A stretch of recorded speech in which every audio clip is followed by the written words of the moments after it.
There we go. Oh, there it is. We're live. Hey guys, what's up? It's 2024. I'm Cole and that's Jay. We're live with the movie discussion, Pocket Dimension, where time does not exist, and the only thing that matters is film. So this is our first one of the new year, and we're excited to get started. 2023 did not work out too well for us. It was our least productive year by far as far as getting episodes out, and we're not going to make excuses. Things happen, and it'll still be tough, but we're really dedicated to try to have a much more productive year this time. I want to, get a lot more shows up there. So stuff's always going to get in the way and come up, but we're really going to try to power through it and get more episodes going.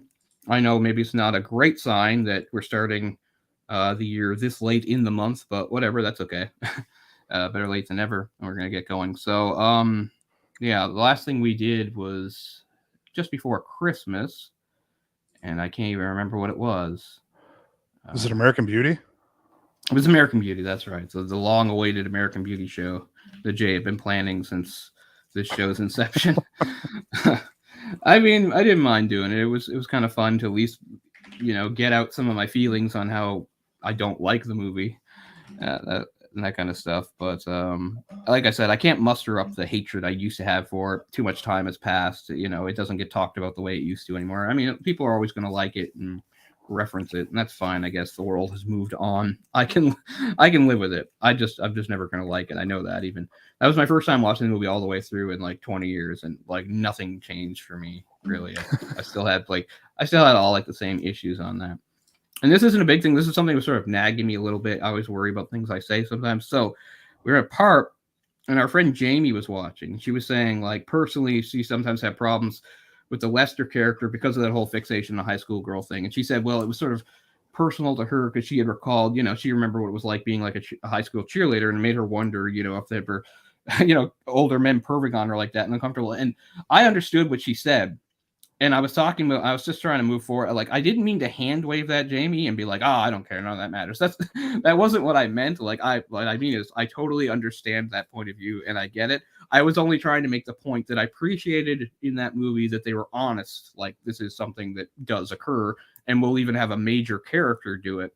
Like, that's what I liked. It wasn't like, oh, I don't care, or it doesn't mean anything, or it shouldn't bother anyone. Like, I didn't mean that. So if you see this later, Jamie, maybe that, I don't know what you thought at the time, but I wasn't trying to like hand wave or dismiss what you were saying. Like, oh, I don't care. Like, but anyway, on to new business. And the new business is it's a Canadian film, and we haven't gotten an opportunity to do Canadian films, and we're going to do more, even though they're depressing. And of course, this one is too. That's the big hallmark of Canadian cinema. Even if the story isn't originally Canadian, like the last one I'm aware of we did was The Sweet Hereafter from 1997, Atom Egoan, and that's based on a true story, a book based on a true story, and that actually happened in the United States. Like, so it's actually something that happened in the States, but it took Canadians to adapt it and make a depressing movie out of it and send it to Canada. So this is Incendies, and it's based on a play of the same name by Canadian writer Wajdi Mouawad. Maybe I'm saying that wrong. Sorry, I'm not great with a lot of these Arab names. But it follows the story fairly closely. There are some large departures, and all the dialogue is different. So this is a Canadian director. He's big news now, Denis Villeneuve, who had seen the play in 2004, and ever since then had really wanted to adapt it. And it took a while to sort of convince the playwright it would be worthy of adapting, but I guess it all worked out because he really praised the movie and thought he did a great job. But the screenplay was also done by Villeneuve with Valérie Beauregard-Champagne. It took him something like 3 years to do the screenplay, so obviously this project meant a lot to him. He put a lot of time and effort into it, and at this point, Villeneuve had been making films for about 10 years, actually, but still, this is within the realm of Canadian film. And his first couple of films, like a lot of filmmakers, were short films. They were full feature length. This was his follow-up to Polytechnique, which is, oh man, I mean, it's interesting. Villeneuve, in the last few years, he's gone, now that he's become a big Hollywood director, he's gone all in on sci-fi, right? He did Arrival, I think, in 2016. And then was that him? Okay. That's him. Then he did the really great Blade Runner sequel, Blade Runner 2049, and since then he's doing this big Dune thing, which is, I think, is at least 3 movies. The first one's out. That one's coming. I think there's even a third one. So he's really engaged in that. Before that, it was very typically Canadian stuff. And might as well go really for the jugular with depressing stuff. And the Polytechnique is based on one of the worst mass shootings in Canadian history that had happened in Montreal, I think in '89 or so, where an anti-feminist guy murdered 14 women at a university. And yeah, so I've seen the movie, and of course it is very very heavy subject matter. Well, I picked this, not really even considering the subject matter, and I had seen it years ago, but I really just wanted to do a film of his that you know, that wasn't as, immensely popular as his more recent stuff. So, which I do like a lot of his movies. I like his movies quite a bit, like Prisoners. Yeah, I've liked all the movies I've seen. Prisoners was the one he did after this. And that was his first. Prisoners was his first movie with sort of like big name actors.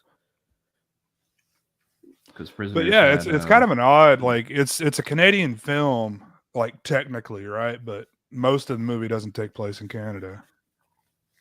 Right. I mean, it's sort of the immigrant experience. It's you have two young adults who are Canadian born, but their parents were from again, in the movie, it's unnamed, like an unnamed Middle Eastern country. This movie, we were saying before, some of the historical context, like this movie, just like the play, it never says exactly what the war is. It never says exactly what the country is, and it, that's obviously on purpose.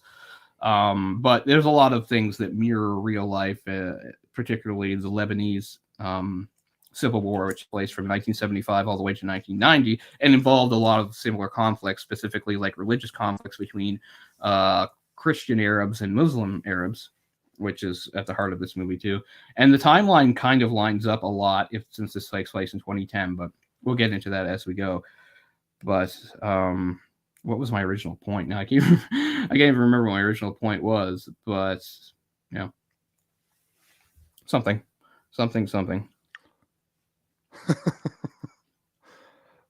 Yeah, you were talking about Villeneuve, and I don't remember. Doesn't matter.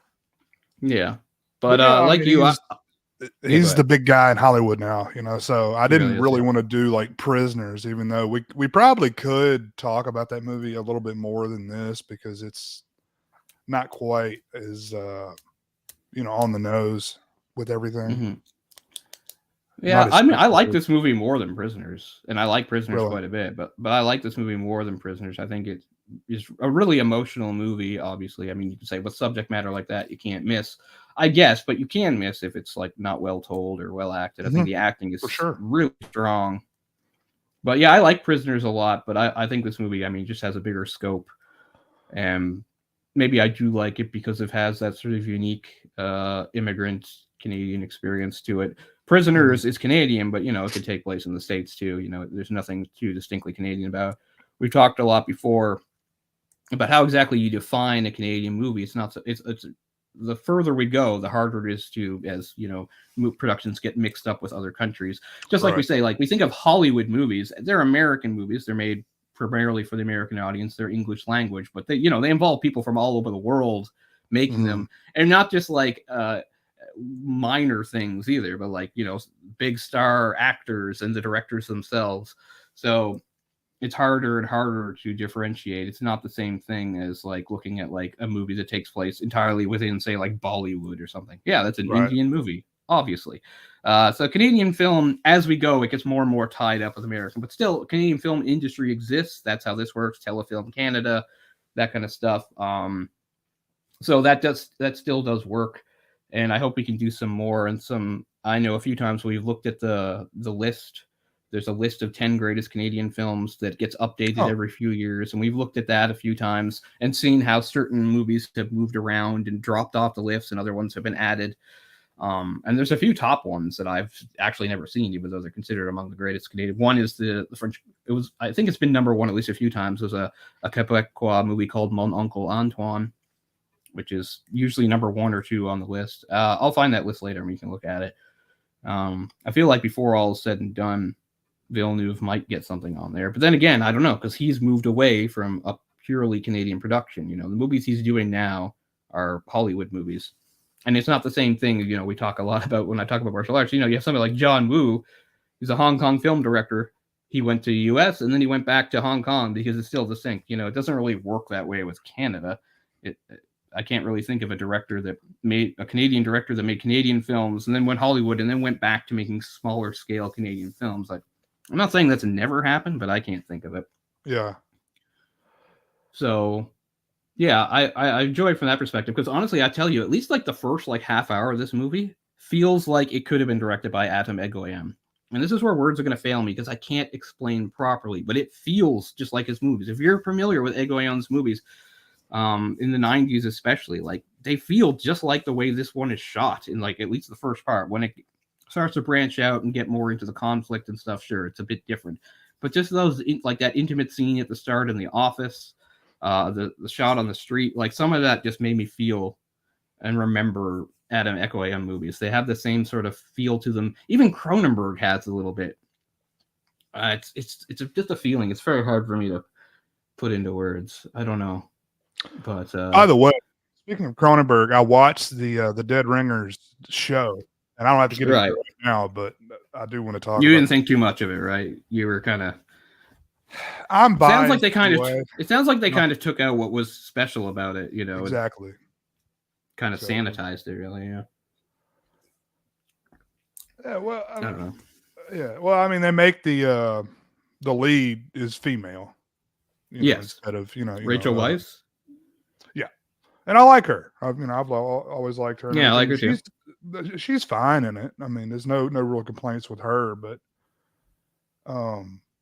yeah, they just you realize that story is a particularly male driven story. Just the relationship with the brothers and yeah, I think so too. Completely different story told with females instead of males, right? And there's always that sense of the other that Cronenberg brings to things. So it, of course, is going to work with a male gynecologist. A gynecologist can be as professional as possible, but a male gynecologist, it's always looking at something you don't have. So there is always going to be a divide there. There's always going to be a break there. It is different to be a male gynecologist because even though you specialize it, you yourself don't have it. You don't feel it, what the women feel. And I think that's an important divide and part of that story. And one of the reasons why, again, it's an extremely weird story in what they try to do, but still, I think that it's more believable with male characters, with two male doctors. So, okay, first of all, Hufflepuff's colors. These are not their colors. Jess, I'm going to bring some of my Harry Potter nerd knowledge down on you. These are the colors of the house I would belong to, Ravenclaw. If that existed, I would have been in Ravenclaw, which colors are blue and white, which have always been my colors. It's the Maple Leafs colors. It's my hometown Sydney's colors. I was a Sydney Steeler. That's what I wore when I played hockey, when I played soccer. And actually, just coincidentally, it was the colors for King's, the university I went to. And so the 1 year I played, it wasn't official hockey. It was just what's the word? It was just intramurals hockey. We made a brand new team. We were the Blue Devils, and we were blue and white. So that's always sort of followed me. So blue and white, good colors. But I'm no Hufflepuff. I'm a Ravenclaw all the way.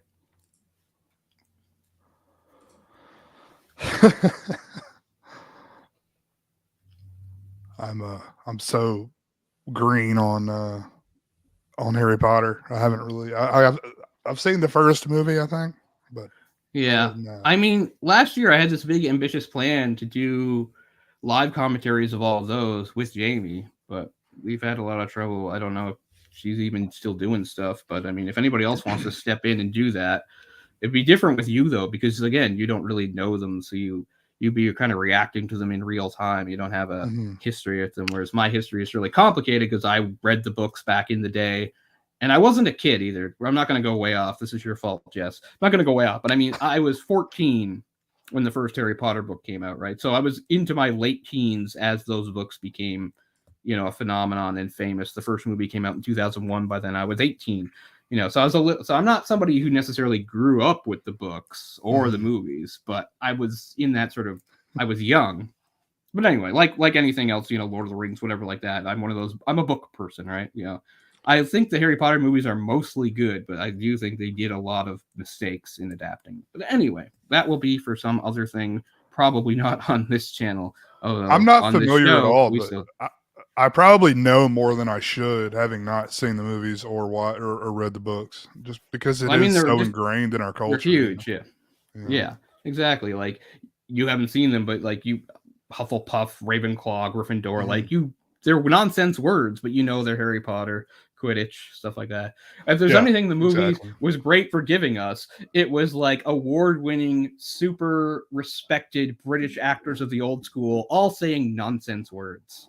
Any prominent like English actor of like the last 50 years, they're in those movies, like saying complete nonsense as they wave wands and things like that, which is pretty funny.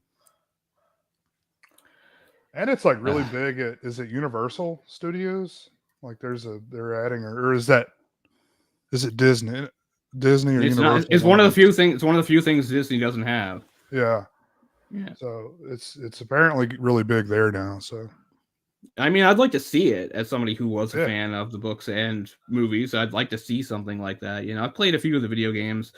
Now I don't want to support that kind of stuff because I don't like J.K. Rowling, because she's been such an intolerant bitch in the last years, which is kind of upsetting. But anyway, we're not going to go down. Probably just keep her mouth shut, I would imagine. It'd be the best thing for her to do.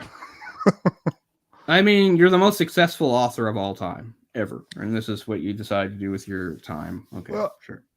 I feel like she tries to like smooth things over, but just makes them worse, when she tries Yeah. So maybe just, let's just move on. Yeah. But anyway, there'll be a time and place for my crazy opinions on the books and the movies and all that stuff. But anyway, screw you, Jess. You really derailed us there. I really do want to talk about the movie, but I can't remember what point to enter with now. Something about prisoners. I don't know. Speaking of like this movie feeling so much more epic than Prisoners, and the fact that it was shot in Montreal, but it was also shot over in Jordan for 15 days. You know what the budget for this movie was? It was low. $6.5 million. I mean, man, that's proof that you can like do a great movie without much money at all. I mean, this movie does not look cheap, does it? It doesn't look like some low budget thing held together with popsicle sticks and glue. This looks great. I forget, someone recently was talking about that. Like, at least the Hollywood movie is so inflated. Every aspect of it is just inflated. Like, you don't need to spend that amount of money. Like, no, some foreign movie that looks great. It shows you what or I think it was Godzilla -1. Damn it, whatever the name of it is, I forget. I saw it, but I'm trying to say Patient Zero, but I know that's not it. It's is it -1? -1, that's it. Yeah, it just shows you like what's capable when you don't have that inflated budget. Yeah, and I can remember a few years ago, so we talked about this too. Like, look at a lot of the big movies. Like, they don't even necessarily look bad, but yeah, you do wonder where some of that money goes. Like, I remember thinking that about a Marvel movie like Black Widow. Like, Black Widow does have a couple big set pieces towards the end. There's a big, helicarrier thing, and there's also a big scene with a helicopter and a big prison break. So, those cost money, but still, when you look at the budget of that movie, you really don't see it reflected on the screen. Like, you're like, okay, I get why it's like a lot, but that much, like, it just doesn't look good at all. I was really surprised by how, not good it looked considering its budget. And like you said, things just get overinflated. And you're not really seeing the quality anymore. It's one thing to spend a lot if you're going to have like high quality and make something out of it. Like, I mean, just like imagine what like craft services would cost on a production that huge. Probably millions and millions of dollars, right? Like, ridiculous. Yeah. I think when you get to like a film industry like the Canadian film industry or smaller ones, it helps the work ethic a little bit too, because that's not there in the background distracting you. It's just like, let's all just concentrate on making the movie the best we can and not get bogged down with stuff like that. But I mean, I get it. I'm not trying to step on any toes in Hollywood, be like, oh, like the work you guys do isn't important or get in the way of their unions. Like, I get it. Like, that's one of the big injustices about like a Hollywood movie, right? is like the way the money is not distributed very evenly at all. Mm-hmm. I mean, the actors are important, but they're paid too much. They are.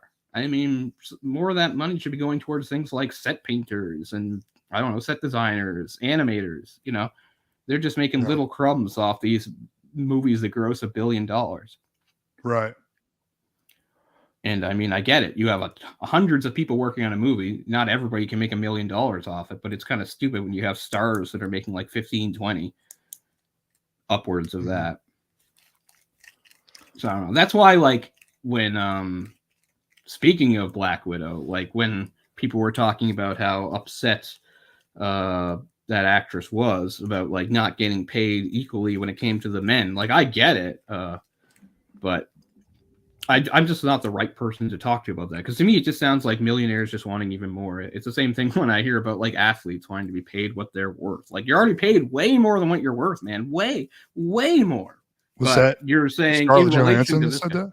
Yeah, it's Scarlett Johansson. She had a whole thing a few years ago.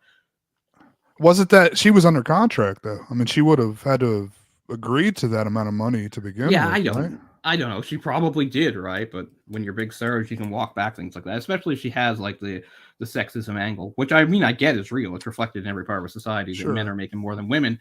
And I mean, but that's one of the reasons why it was so easy for people to just back her. Like, it's not right. Like, she's the woman and she should have her own. Like, how come there wasn't a Black Widow movie several years ago? I mean, that's right. The Black Widow movie came out in what, 2020 or 2021? Like, it probably should have come out at least 3 years earlier than that. But at the time, it was a COVID movie, wasn't it? Yeah, that's probably what hurt the. Yeah, because she sued over them showing it on like HBO Max or something, right? Yeah, something like that, or wherever the hell they showed it. Yeah. But anyway, like I said, I'm not trying to invalidate her argument. What I'm saying is, when you get that kind of argument, like, I can't really think about that, because all I can really think about, as an actor in general, you're paid way too much anyway. Because I feel like people should be standing up for, again, the less, the lesser lights in the movies and spreading that wealth around a little bit more. And I'm not going to get into it, but you've already heard me say, like, it's ridiculous to me that when you have like a Marvel movie, you get to somewhere in the middle of the credits and there's a big special thanks to, and then you see the people that are actually really responsible for everything, the artists and writers of the comics. Like, they're just little footnotes and they don't get anything. So that makes me sad. I got 27 million and not 30. Damn it. Yeah. So you hear like athletes and stuff complain. I get it. It's all within the context, right? Because they're saying, I score this many points a season. This guy only scores that much, and he's making more money. It's not right. I get that, but it's really hard to sell that to a public that's, like, I'm struggling with groceries, man. So it's just a sickening thing about money. But anyway, yeah, I feel like the quality is totally here on a low budget movie. It doesn't look low budget. It looks great. I mean, it's not a movie that relies on. It's mostly a drama. It doesn't have like really complex action scenes. It's obviously not a fantasy or sci-fi movie, so there's not really a bunch of special effects. But I mean, still, I've seen plenty of movies that also don't have that stuff, that have crazy exorbitant budgets. And again, it's like, where is that money going exactly? And a lot of it is just to overinflated actor salaries. Unfortunately. So yeah, I'm gonna check. Speaking of, like, since his next movie was Prisoners, and that was sort of his first movie to have kind of some name actors in it, I'm gonna try to look and see. It was either Prisoners or Enemy One. Those were both in 2013, I believe. Yeah, I just want to see the budget on Prisoners, because I'm a big fan of Enemy too. That would have been a good one to do on here, because it's lesser known. And it's fucking weird. It is weird. That's I like that about it. Jake Gyllenhaal, right? Mm-hmm. He's also in Prisoners. Yeah. So yeah, I mean, Prisoners. Hugh Jackman, Jake Gyllenhaal, Viola Davis, Maria Bello, Terrence Howard. And then not so known. He's a name now, but Paul Dano before people. Really Paul Dano. Yeah, he's great. Yeah, so that budget was a lot higher. It wasn't a high budget movie. It was what we would call a mid-budget movie. It was $46 million in 2013. But I mean, that's several times the budget of this movie. And again, I think, like, where's the money go there? Probably to the actors, because not that I'm saying those guys are greedy. It's nice when you have somebody like those that are willing to do a smaller production Canadian movie. because I think it shows they care more about like the job, acting, you know, playing different roles, and maybe they'd heard some buzz about Denis Villeneuve. I don't know, but he must have a pretty good relationship with somebody like Jake Gyllenhaal to do a couple of movies with him, especially back before he was a big Hollywood name. But yeah, I mean, I like Prisoners, but no, I do like this movie more. This movie really grabs you right from the start and doesn't let go. I really like the opening. We talked about this before too. If we go back to all the way back to we did Once Upon a Time in America, because Once Upon a Time in America is a very long movie, it's an epic movie, but it also does something that you don't need to be long necessarily to do. It has an opening where we're thrown right in and we don't know the context and we don't know what's happening. Like, to refresh people on Once Upon a Time in America, you know, it opens with De Niro's character Noodles. We don't know who he is. He's just some guy in New York, obviously in the 30s, and people are trying to kill him, and he's trying to escape the city, and then he checks a locker, and it's empty, and he doesn't know what's going on. And then we get into the rest of the movie, and you have to get pretty far into the movie to finally understand the context, to understand where he was at that time in his life, who he was with, why people were trying to kill him. And it's kind of the same thing here, because this movie opens with something that is not explained at the start, and it's not until you're kind of farther in that you find out, you know, this was oh shoot, now I need to go back to get a name here. I want to do names right, not just throw out actors' names. Kamsadine. When Kamsadine's forces had attacked that area, they took over the orphanage that Nahal was at. So you don't know that when you first watch it, but that's what's happening. That's the orphanage being taken over by Nazim's forces, and he's taking the boys and turning them into child soldiers. But in the opening scene, we don't have any context yet. Right. You can kind of guess what that is, but we don't know who the kid is. It ends with the shot of the kid. We even get a shot of the tattoo on his ankle first. Right. You still have no idea what that means at that point. But it takes, you have to get pretty far into the movie before that clicks and you understand when that was and what was going on. Another thing that makes the movie maybe a little difficult, but I kind of appreciate it, is like the movie does flashbacks, but it doesn't tell you when it's doing flashbacks. Yeah. So the first time you watch that, you have to, like, you can get caught. Like, because I remember, this wasn't even my first time watching, but there's a scene where after the daughter has gone over and she goes to, like, the university, like, when she first walks in, at first I thought that was her mother in the past. I know, I did too. Until she started asking questions at the desk. I was like, oh shit, that's the daughter. I mean, I should know, because they don't look exactly the same or anything. But I don't know, just lulled into thinking I was still in the past. Well, it does a lot of that flip-flopping, at least in the earlier part of the movie, and they do look similar. So I mean, it is kind of they do look similar. And they're kind of supposed to. It's a mother-daughter. Yeah. So it never gives us dates or tells us it's flashing back. It does have little title cards telling us about, like, kind of sections of the movie, but again, that's not always clear what the timeline is. Just like some of it, like there's a part where we see Nahal operating as a sniper, shooting at some kids in the street. Like, we don't know when that is exactly. It's just sort of a random incident of sometime after he became a sniper, here he is at work. Like, we don't know where in the timeline exactly fits in. Once the movie's over, you realize it doesn't matter. It's just showing an example of what he was doing. Yeah. And you find out, it's not a sequential part of the story necessarily. They're just sort of giving us an example of a period in his life. It didn't need to be exact. So yeah, I kind of appreciate movies that do that narratively, because they are taking a risk, because there's certain audiences that are going to get lost. But they would never do that for an American movie. Just like they would have to really lay it on what's happening, because they would go, what's happening though? Yeah, there'd be like a title card, like with the place and the date. And I mean, I'm a fan of that in a lot of movies. It's good to, when you do a flashback, give you the year and stuff like that. But that's just not this kind of movie. As I said, the movie is pretty heavily based on real events, but it still is fictionalized. So what they do is to try to remove that, is try not really give you a sense of times and places too strongly.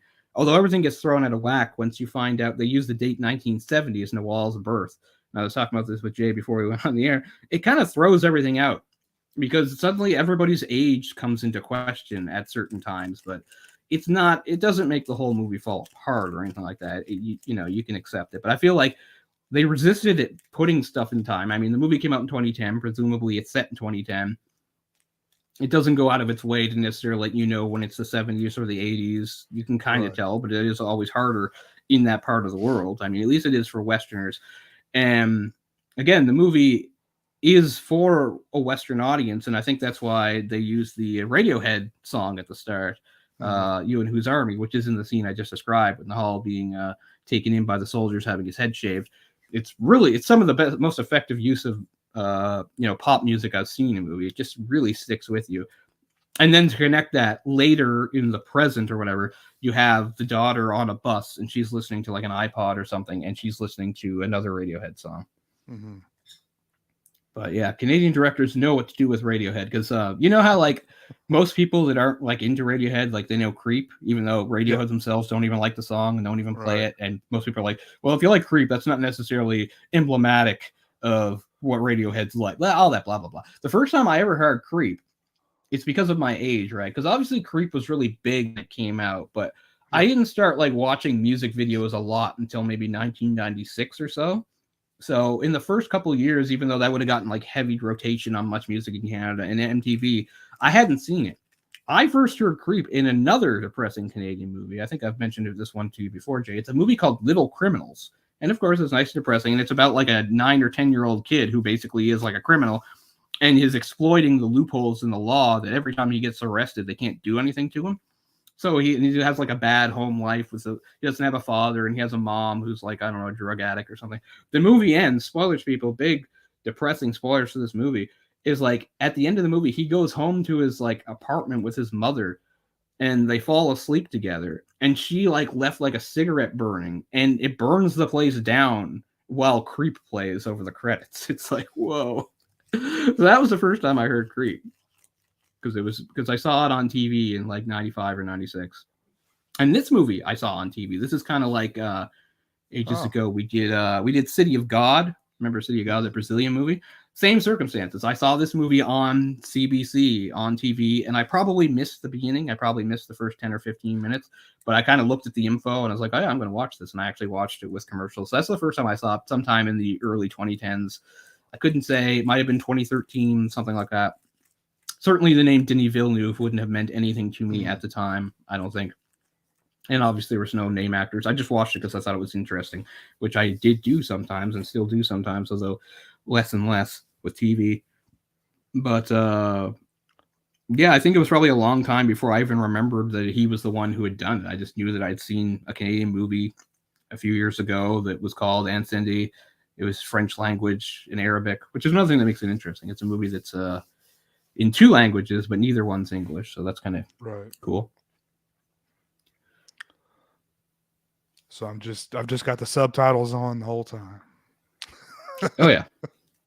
I mean, I did pretty well with the French in this movie because a lot of the people like French isn't their first language, and it's so much easier listening to people like me speak French. Or I mean, they're all better at French than I am, but still, there is a difference between that and like, especially Quebecois francophones. Like I can follow somebody from France a lot better than somebody from Quebec or Northern New Brunswick, honestly. It's weird. Like the French I learned is not the French that's spoken over here. It's like, it's weird, but it's not super different, but I don't know. It's different enough to throw someone like me off, especially since, it's been over 20 years since I used French on a regular basis. Like if you go back to when I was like 14, 15, 16, I was pretty close to fluent. I mean, not perfect, but but you get removed like from that environment. Thing? Like dialect is different, or it's even more than that. Like certain words are entirely different, or just word choice is different. I mean, even the title is kind of interesting because it's Incendie, which is basically fire, but it's not fire like feu. Feu means fire, but Incendie means like a bigger fire, kind of like a forest fire, something like that. Put in the S on it. I don't really get how that works, but if you look it up, it says like it's supposed to mean scorched. It's supposed to be what you're supposed to get. I don't know how you're supposed to make that leap. It doesn't translate to scorched for me. That's not how my brain would associate it, but that's what the playwright meant when he named it. It's called Scorched, which I think is pretty self-explanatory. It's the idea of like kind of what war leaves behind, right? Mm-hmm. That's a big part of this movie is the senselessness of war and what it does to people's lives. We were talking about just in shooting the movie beforehand, I was saying how like they did have a local crew over in Jordan when they were filming that, and of course they're doing the bus scene, which is showing a big war crime massacre type thing, and apparently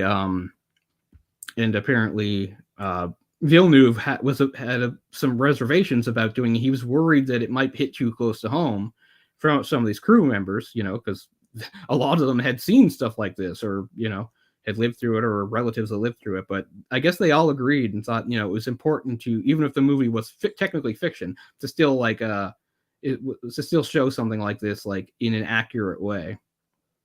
But yeah, it's sort of what we take for granted when you grow up in a more peaceful part of the world. Because what really comes to at the end of this movie is you look at certain characters like Nahal, he never had a chance to have a normal life. Yeah, he did terrible, as the movies were, he did horrible things. He did terrible things, and he has to live with the consequences. But did he ever have a chance to live a normal life? No. He just grew up in that environment where everything was ripped from him, and he had to be, and he was made into what he became, which is very heartbreaking and sobering. Yeah, because he flip-flopped from, it was basically from foster home to orphanage there until his orphanage got blown up.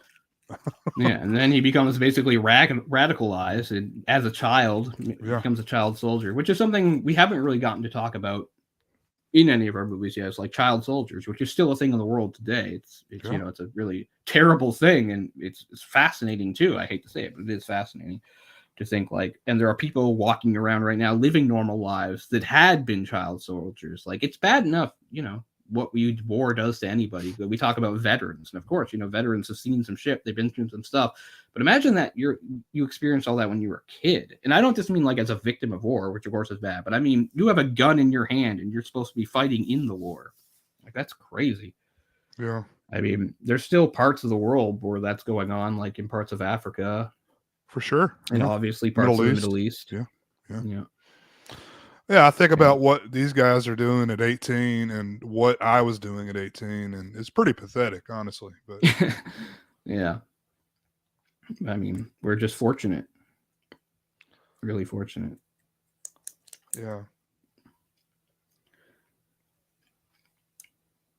And speaking of him being taken, and he's made to change sides a couple times, and his mother actually changes sides herself after what happens, because she's okay. So this is not necessarily real history, although it does mirror some real history. So the mother, who I got to get some fucking names here, or we'll all be lost. So let's get the names up. Norwal, right? So Nawal. So the mother is Nawal. Nawal is living in Quebec, and she has two adult children. They're twins, Simone and Jean, right? Simone the boy, Jean the girl.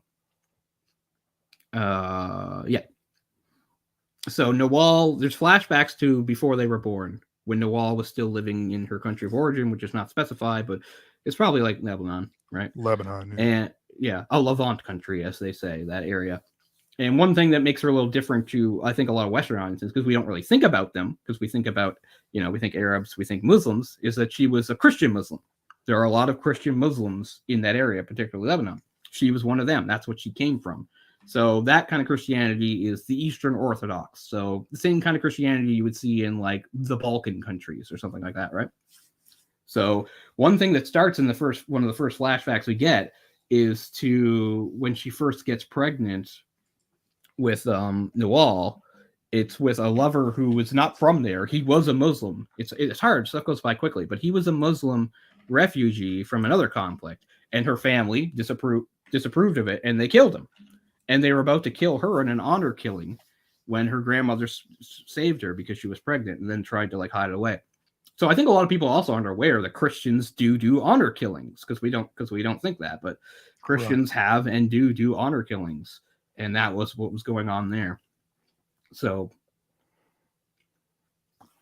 I don't know. It's just interesting. Obviously, I'm aware of Christian Arabs, but I don't think there's somebody that gets the spotlight on them too much. But that was really the heart of the conflict in this movie, and also in, say, the Lebanese Civil War, where you had Christians and Muslims getting into conflict. And in her case, right, so she's trying to get when she's a bit older, a few years have passed, and she's trying to track down her son, who she had to give up at birth. She's trying to track him down to the orphanage, and she's traveling during the Civil War, and the areas are getting more and more dangerous. And she gets on a bus, and the bus that gets attacked, and we'll go into that a little more detail as we go later. But I mean, the people that attack her were technically her people or her side. They were the nationalists. They were the Christians. And they just massacre pretty much everybody on the bus, and they would have killed her. She just happened to like not get hit. And then when they were going to kill her, she shows them her cross and says that she's Christian too. So they do let her off and let her live, and some more stuff happens, which we'll get into. But anyway, because of what happened there, she changes sides and joins the Muslim forces, and then winds up being sort of an agent for them when she says she has nothing more to lose. Lost Jay for the moment. I want him around for when we get into that stuff. But that's Noel. Oh, okay, you are there. Sorry. Yeah, but I was just going to say, she does change sides. She becomes, like, she wasn't really on a side, right? It's not like she was on a side. She was part of, like, a small minority, it seemed, of people that just wanted peace. You know, let's not have any fighting. Her uncle, you know, published this newspaper that she worked at, and the whole point was they were trying to, like, say, there shouldn't be any fighting, no war. There's a way to exist peacefully. But then when her bus gets attacked, it's actually by technically her people, sort of, the Christians. And she's so scarred, of course, by what happens that she does decide to join the Muslim side in the fight, even though she herself is Christian. And then she winds up, again, you have to do it yourself. The movie does not let you know. But there's obviously a bit of a time jump there. And they try to show it a bit because her hairstyle has changed. They show that she's infiltrated this Muslim leader's household as a French tutor because she learned French at the university there, and she's teaching his son French. And then when the day comes, she assassinates him, knowing there's no way to get away. It's interesting, you know, she did have a gun, so she did have the option of killing herself, and she chose not to. I'm not saying, oh, that would be so easy, and maybe I probably couldn't do it either, but she also had a good idea of what she was facing if she get caught. But at that point, she had given up. She thought she couldn't find her son anymore. Her country had been torn apart by war. Her fellow Christians had, you know, perpetrated this horrible massacre right in front of her eyes. And that's what she said when she joined the Muslim group. She's just like, I've got nothing to, you know, I want to hurt them now. I want them to make them feel the way I felt. And she said, I have nothing to lose anymore. I don't care. Because when I first saw the scene the first time, I thought maybe she was lying, but no, she was telling the absolute truth. Like, she was all in and she wanted to do something important. And so she went and blatantly assassinated this guy, knowing full well she'd be caught and would face horrible consequences. But so when she gets on the bus, right, that's after her lover, fiance, whatever, was murdered. It's actually several years after. Yeah. Okay. Well, it's kind of hard to tell the timeline there, but so she pretends to be a Muslim to get on just to get a ride, basically, right? And happens to be that, you know, that's the bus that she gets on, and because it's Christians that shoot the bus, right? That kill mostly everybody on the bus. Yeah. I mean, that's probably enough for her to switch sides. Maybe I mean, that is obvious. Yeah. That is obviously what does it. I mean, the movie has some shocking revelations, but as far as what you actually see on screen, that's the most harrowing moment of the film. And it's a great shot too, you know, at the end where she just collapses in the dirt with the burning bus right behind her. Very powerful shot. And you have that little extra bit too of her trying to save the woman's daughter by saying it's her own daughter, and that completely fails. Like, she saves her for a few more seconds before the kid runs off and they gun her down. I mean, the abruptness again is very realistic and shocking and scary. Like, the first time you see the movie, I think you know what's going to happen. The bus is stopped. You see the bus driver. You see it. It's a great shot. It's in the bus. So we see out through the windows like the people are seeing, and you see the bus driver gesticulating, getting agitated, talking to one of the terrorists or soldiers or whatever like that. And you can feel it coming. The guy just shoots him. And then immediately in the same movement turns his gun on the bus, and then all the other soldiers join in and he just unload on the bus. It's just sheer luck she doesn't get hit. Some woman and her daughter survive, and when they find out they survived, and because they're pouring gasoline on the bus to burn it, you know, she screams out that she's Christian, shows that. So they drag her out. She does what she can to try to save the kid. It doesn't work. And, you know, the whole thing is, you know, she's left there in the dirt while it burns. And yeah, that really changed her outlook quite a bit. At that point, she figured there's no way I'm going to find my son. That's not going to happen. Right. And also the people, you know, my fellow Christians, you know, look at this awful stuff they've done. Now I want to hit back at them. And then she gets a pretty important assignment. You know, she infiltrates a Muslim leader's household so that she can assassinate him, knowing that there's no exit for her. There's no escape route. It's, you know, once you catch him, you're caught. I mean, you can kill yourself if you want, but there's not going to be a rescue mission. You're doing this. We're not going to come save you. You know, again, these were fictional places, like the place where the orphanage was, the city where she went to learn French at the university. Those are just fictional places. They're not real. Same thing with this prison that gets mentioned. Not a real prison. But again, obviously there were prisons like that operating at that time. Sure. Where political prisoners, we would say, would be detained without any trial and they'd be killed and tortured and all that stuff. And that's when you really get to see Lubna Azabal, who plays Nawal. She's what is she? She has an interesting mix. She's Moroccan. She's part Moroccan, part Belgian, the actress. But I mean, she really has to go through it. Mm-hmm. Yeah, apparently he was having a hard time finding that actress to play that role. Sure, I can understand. Because you wanted somebody they can. Yeah, I mean, you need an actress that's at least somewhere around that age. Like you said, she was 30 at the time, but she needs to also play her when she's younger. She more or less does. Like when you see her as like a supposedly 18, 19-year-old student, you buy. Plus, also, it's an actress that would speak French and Arabic. Mm-hmm. I think some people might be surprised by how many people in that region have learned and spoke French, which was kind of interesting. Because you thought when she went down to, when she first goes, the daughter, to try to track down her mother, like somebody in the house, you're thinking nobody in that household is going to speak French. But right. A couple of them actually do. And it's probably because, again, they were close to that university. French is a more widespread language than a lot of people know. The French did a lot of colonizing in their day, too. You know, there's certain African countries like Cameroon where everybody speaks French, for instance. And French is the official language of the Olympics. I've never understood why. But if you ever watch the Olympics, every time, you know, wherever it is, what they usually do is, like, if, say, it's in Japan, they'll announce everything in Japanese first, because that's what they are. They'll announce everything in French next. And because French is the official language of the Olympic Games. I don't know why. You think, wouldn't it be like Greek or something? But I don't know. Maybe not enough people speak Greek. I mean, they started the Olympics, but anyway. But yeah, so it couldn't be easy to find an actress, you know, with kind of those qualities, fluent in French and Arabic, and maybe, you know, a certain age that believable to play these ages. Speaking of Greek, the movie has a Greek tragedy element to it, specifically something like Oedipus, I guess, right? I don't know if it's too early to get into it, but we did talk about something in a completely different context, but the amount, you know, which was the movie Old Boy, which has a very elaborate plot by a villain to make his victim force him into committing incest against, like, without knowing it. Like, and that's part, like, this is more about coincidences. And I'll talk about that in a moment. But I don't want to go 100 miles per hour here. We're at the beginning, so.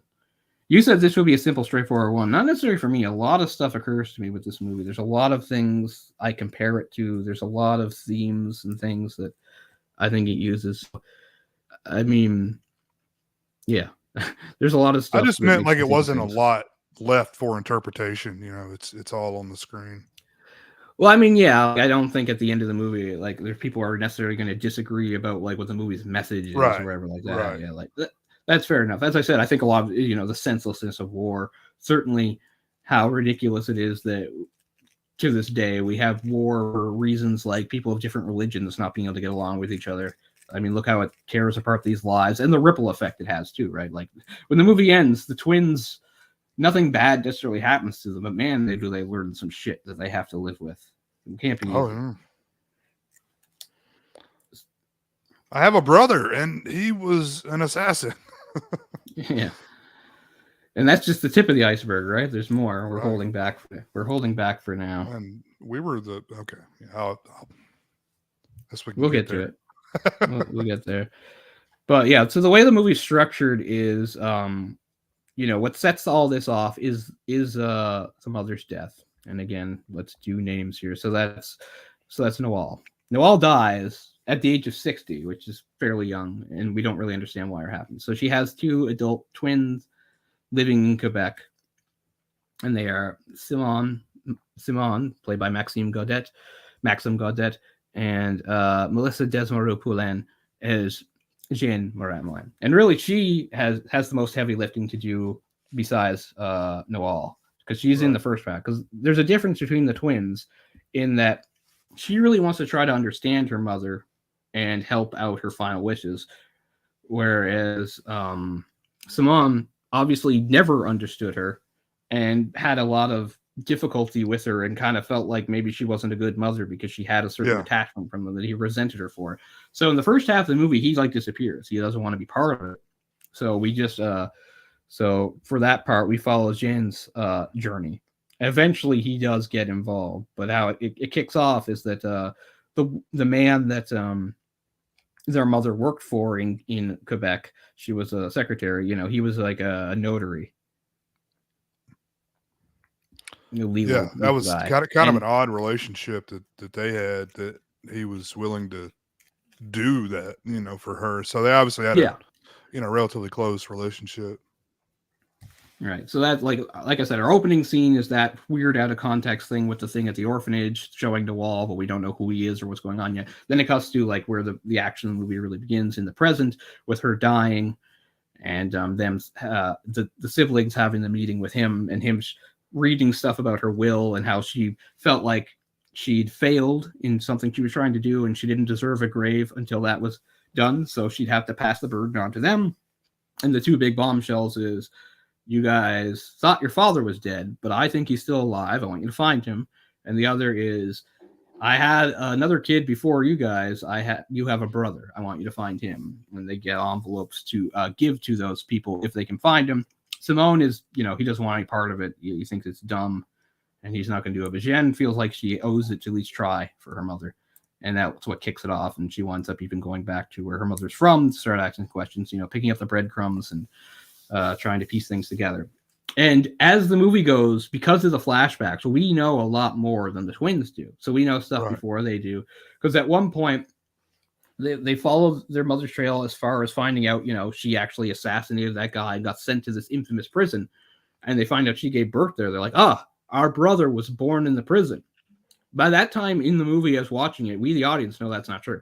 We know that's not who was born in the prison. That was you guys born in the prison. But, they don't even know the timeline. They don't know how much older their brother is than them.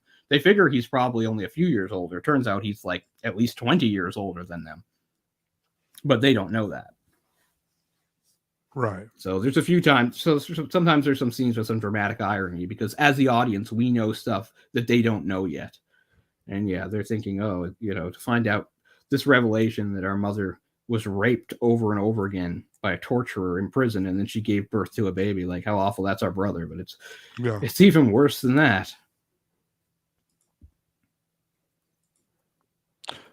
Well, weren't they the product of the rape? And then their brother was actually from, he was the product of a loving relationship. Yeah.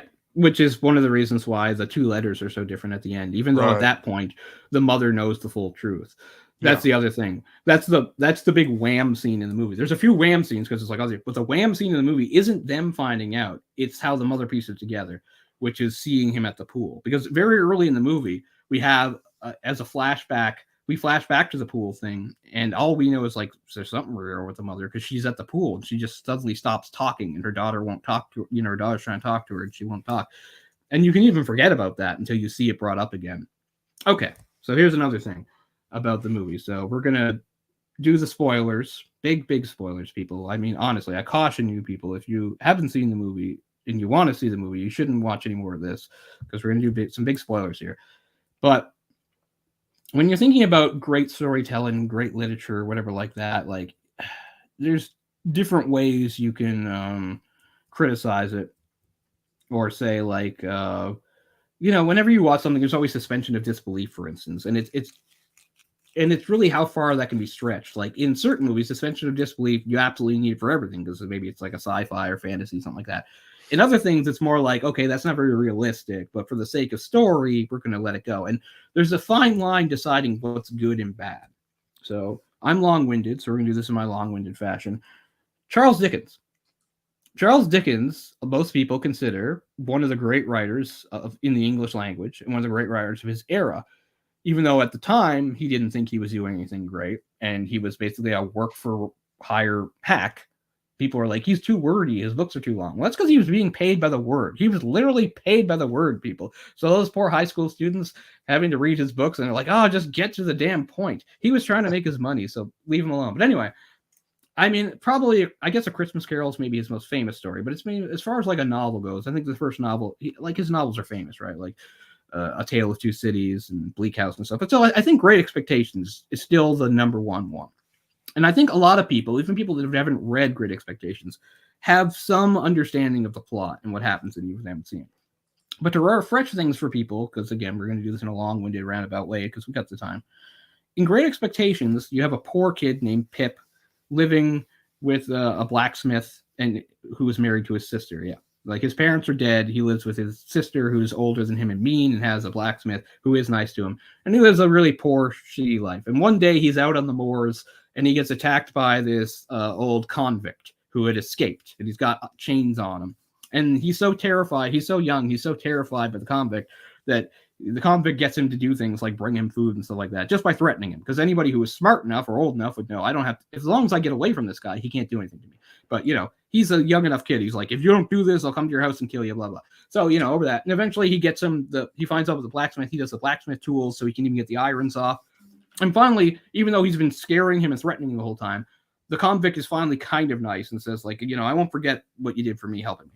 And then you flash forward a couple years, and now Pip suddenly, there's money sent to him, and there's this letter, and there's this lawyer from the city saying, you're going to move to London. You're going to have a whole completely different life, and you're going to be a gentleman. You know, you've got a wealthy backer who just wants you to live the life of a gentleman. Then soon after, he gets invited to Miss Havisham's house to play with the beautiful Estella.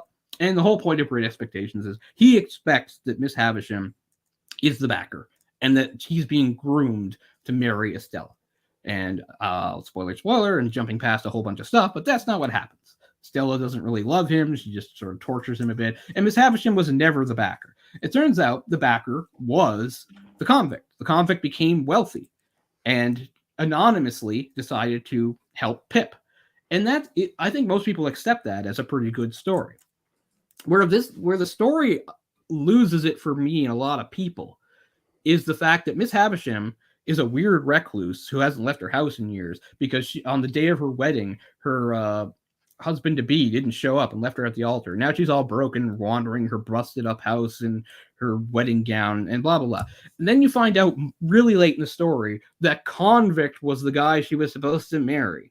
And that rubs a lot of people the wrong way. It rubs me the wrong way. I feel like it's not needed. And I feel like we've strayed into a point where in order to make the story work, you need to rely on some big coincidences. And that's what it's kind of like with this movie. Is the twist good? Is it good storytelling? Or is it relying way too much on coincidences? Because now I'll take you through what's going on in here.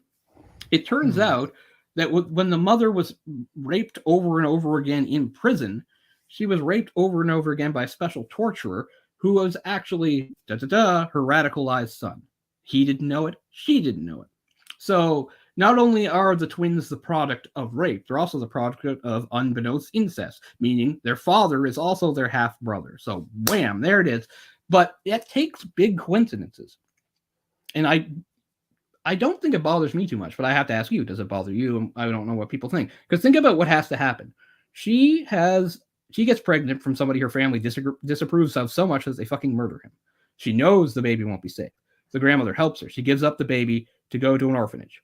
A couple years later, she's now determined to find her baby. Goes on this long thing, finds out the orphanage was attacked by that Muslim group, and can't pick up the trail of what happened to her son. And of course, then she gets the bus attack, and then she stops looking at this point. Meanwhile, her son becomes radicalized by those guys and becomes a soldier for them and becomes a sniper, a very cold-hearted, talented sniper, casually, cold-heartedly, gunning down people. And then at some point, he got captured again by by who were now his enemies. Again, there's people keep switching sides. He's made. So now they're like, you're on our side now, and then we're going to retrain you again, and you're going to be a torture specialist. Now think about this. He happens to be there at the same time that she is. And also it takes the coincidence that Noelle, remember, she was known as La Femme Qui Chante, the woman who sings. The whole point was, even though she was in this horrible situation with no end in sight, like she tried to keep her spirits up by singing. They couldn't break her. So it was also a coincidence that the normal torture wasn't working. They had to call in a specialist. So they call in Big Dick Magoo, who is actually her own son that she doesn't know. Oh, and one of the things he does for torture is rape. So that's a lot to take in for the twins, I would think. Oh yeah. Like, I mean, not only we have a brother. Oh, okay. He's also our father. So yeah, that whole time we were looking for the brother and father with two different envelopes. They're the same person. It's weird too, because sometimes when you think about people that are the product of incest, sometimes it goes without saying it was like rape because maybe like a father raped a daughter or something like that. This is completely different. Like the incest was unknown to both parties. Neither party had any idea. You get the feeling that Noelle probably wouldn't have raped her if he had known it was his own mother. He was a stone cold bastard and a killer, but I think he probably would have drawn the line. You get to see his reaction to that at the end of the movie, like that he has to live with that. And it's something that's interesting too, is the differences in the two notes. At that point, anyway, the mother had seen him. And again, now here's the other massive coincidence that at some point after she got released from the prison, she starts a new life in Canada with her twins, so she can forget it all. Unbeknownst to her, sometime after that, Noelle also gets to start a new life in Canada, in that exact place, living close enough to her that they go to the same pool. So she runs into him, sees the tattoo, thinks, that's my long lost son, and then sees his face. He doesn't remember her. She remembers him, and it all hits her, and then she takes a stroke and died. So those are some big fucking coincidences. At the end of the day, I just really like the movie, but I can't help but point out like how far you have to stretch credibility to make these coincidences stand up, because it's more than one. It's several. You need things to play out just so to get to the ending we get to. And I am willing to take that ride. I don't mind it. Sure. But, well, it's fiction, at the end of the day. So. And it is fiction. Based in reality, but it's still fiction, I just think it's okay, but any writer that relies on that like over and over again is not a very good writer. It's like you need to come up with better reasons why there's connections and things like that. Because I mean, like any good movie, even like Star Wars is full of fucking coincidences. Sure. So lots of stuff. Once you really stop to think about it, like, would this person run into that person at that time? It's like, well, that's the point of the story, that it does happen. Like, I get it. I'm just saying, in this movie's case, it relies on some really massive coincidences to get to the end. But I really do like the dual letters. So the point is, by the time she's written the letters, she knows. She knows that's her son. Her rapist is also her son. So she knows she's sending her other kids out to look for the same person. But she writes two very different letters. The first one is to the father, who is the rapist and her torturer, and it's a very scornful letter full of contempt. And then the other letter is written to the son, who was conceived as love, and she uses some interesting mental gymnastics. Not that I mind it, because you have to, when there's so much trauma and pain, you have to hold on to something good, right? So what she says was like, you were conceived through love. So by way of that, I can sort of believe, that, the twins are also conceived in love. I mean, obviously they weren't, but, she's trying to tie in what she can, because even though she didn't get to know her son, he became an awful person. And unbeknownst to her, her torturer and rapist, she did love Wabal, or whatever his name was, briefly. And their union, was him. He was a child born of love. So she tries to do that. Oh, I know it's very different, Jacob. I just meant every genre has coincidences here or there. I know pulp is very different. I just mean, if you look at like almost any genre, one thing they have in common is a lot of them will stray into coincidences just to get the story working. Like, that's what I mean. Like, I just think, more serious drama, it's more heavily scrutinized, is all I mean. But yeah, you'll accept coincidence a lot more in something like a Star Wars or an adventure story than you would in, say, a heavy, serious drama. But it doesn't bother me. It just does make me think a little bit. I mean, the movie has to get where it's to get to those emotional moments and payoffs, and I don't mind it because it's a good ride. I'm never bored watching this movie. I mean, that's why it actually hooked me on TV, which is not something a lot of movies could or can do. Which is like, I don't know what this is, but I will invest time and watch it. I don't hardly ever do that anymore. Like most of the time, if I'm going to watch something, I know quite a bit about it before I go into it. I guess that's something we've lost over time. I mean, back in the day, you probably watched a lot of movies on TV or whatever, not really knowing what they were, but something about them, caught your interest. So you decided to watch them. Sure. It's stuff like that you don't really think about until, times like this when we're, reminiscing. But, the chances of you coming across something, on happenstance, just randomly, it's probably a lot less now, right? Because you have to go find the platform that it's streaming on. You have to search it out. It's not like, oh, I happened to see this on and I liked it.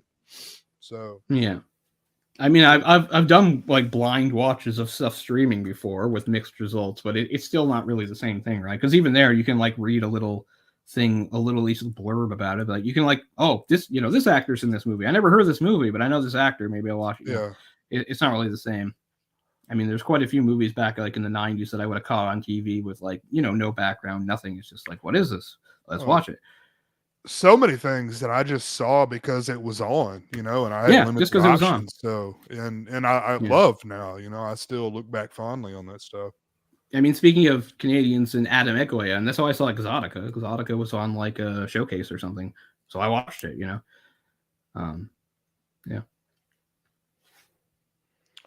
Yeah, no, it's I don't know. It's something that it's hard to even put into words, how, kids, these are young people these days wouldn't understand, that, we had such a limited, amount of stuff available to us that, I mean, hell, I grew up with cable, so I had a few more options than most, but I mean, you go to some people's houses, they had, 5 channels, so find something in that period of time where they actually have programming on, I always thought it was weird that we had the pay channels we had in the 90s. Like back in the day, Family Channel was a pay channel. We had TMN, which is what eventually turned into what Crave is now. That was called the Movie Network.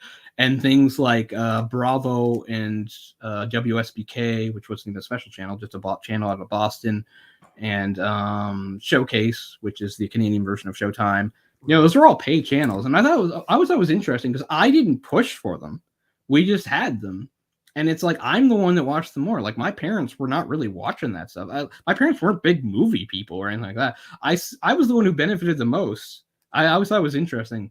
It was kind of the same thing as, like, we were, compared to a lot of people I knew growing up, we got the internet fast. And I don't know why. My parents were and are not tech-savvy people. They, they didn't work with computers. They didn't know much. But for whatever reason, we were kind of in 96. That is pretty early. That's earlier than me for sure. Yeah, I was in starting grade. It was, I think, just before the school year when I was 12. So I was going into junior high. I was going to grade 7. It was just before the school year that we got a new computer and got it all hooked up to the internet. Because, like, for a few years, like for a few years before that, we'd had like just like an old Commodore 64 that I kept playing games on. But yeah. Well, yeah, I was probably around that time. I mean, internet was so terrible back then, in hindsight. That it was all, But I mean, it's just a weird mystery about my family is what I mean. Like, I don't understand why we had the pay channels. Like, now I get why my parents have it, because they have more time and they do like to watch stuff. And unlike me, they're big binge watchers. Like I like to take breaks on stuff. My parents binge watch shit like all the time.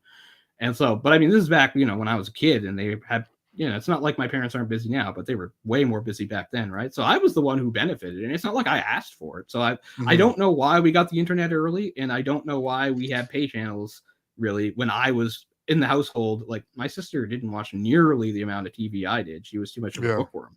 I was a bookworm, but not like her. She's, to this day, my sister reads while brushing her teeth, for God's sake. That's not a lie. That's totally true. But but yeah, that's just a weird mystery about my family. Like I've never really understood why it was that was a priority, because it's not like I asked for it. Obviously, they were the ones paying for it, but I did benefit. But yeah, I know I've talked about it a few times. Like back when we did going back a few years, we did with the City of Lost Children. I saw the City of Lost Children randomly on like Bravo. Like that's how I first saw it. I didn't know what the fuck it was. I didn't know who the director was or anything. It was just like a weird thing that was on TV, and I was like, I am watching this, and that was my first watch for that. So that's what's interesting about this movie is like this might be one of the last examples of that happening, and that was like 10 years ago, if not more, where this movie was on CBC kind of late one night, and I just tuned into it, not really knowing anything about it. Like I said, I think I missed probably the first 10, 15 minutes, but I got really interested and watched it with commercials and everything. And I'm glad I did, even though it was a few years before I thought about it again and before, Denis Villeneuve's name struck a chord or meant anything to me. Mm-hmm. But yeah, I don't know. I watched a lot of crap because of it. A lot of things that I wouldn't have ordinarily watched that I don't like, but it works the other way too. A lot of pleasant surprises. I definitely watched a lot of crap, and sometimes it was like fully knowing was crap. Sometimes I watched crap because I was fascinated by how bad it was. There were a few things I think I mentioned before, especially some cartoons that I kind of hate watched because I was fascinated by how awful they were. But that's a whole different thing. What was the Hanna-Barbera with the shark? Sharky and George? Was that Hanna-Barbera? I don't even know what it was, but I used to watch a show. That's one of them in the early 90s called Sharky and George. It was I thought his name was shittiest dumber than that, but yeah. Yeah. It's one of the cheapest, like even again, as like an 8-year-old watching this, I knew it was complete garbage. And I kind of watched it in fascination that it even existed. I was like, who is paying for this? Like these are people's jobs. It's like artists and voice actors. Like who the fuck put this together? That's like I'm 7 or 8 thinking this. It was so bad. It looks so cheap and awful. Jabberjaw is actually what I was thinking of. But, okay, that's Hanna-Barbera. But it's stupid. It was stupid when I was a kid, and I was that and like Snorks and stuff like that. Like what is Snorks? It's like what if the Smurfs were underwater? Exactly, just a Smurfs ripoff. That's as far as the imagination went on that. Another one I absolutely despised, which was on Family Channel, I think, only was this movie. It was set in like New Zealand or something. It's called Ovid Video, and it was about a bunch of weird animals from like down Australia, New Zealand way, and it was so depressing and awful, and I hated everything about it. But I watched multiple episodes of it because I was again fascinated by it. Look it up on YouTube. I'm sure there's something for it.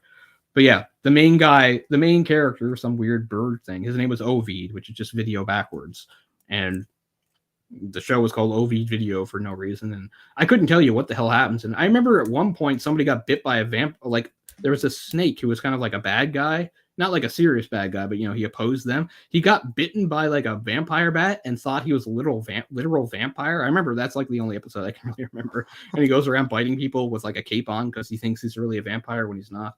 But I mean, it was awful. Like the sky was like red and purple. It looked like they lived in some sort of weird hellscape. It was awful.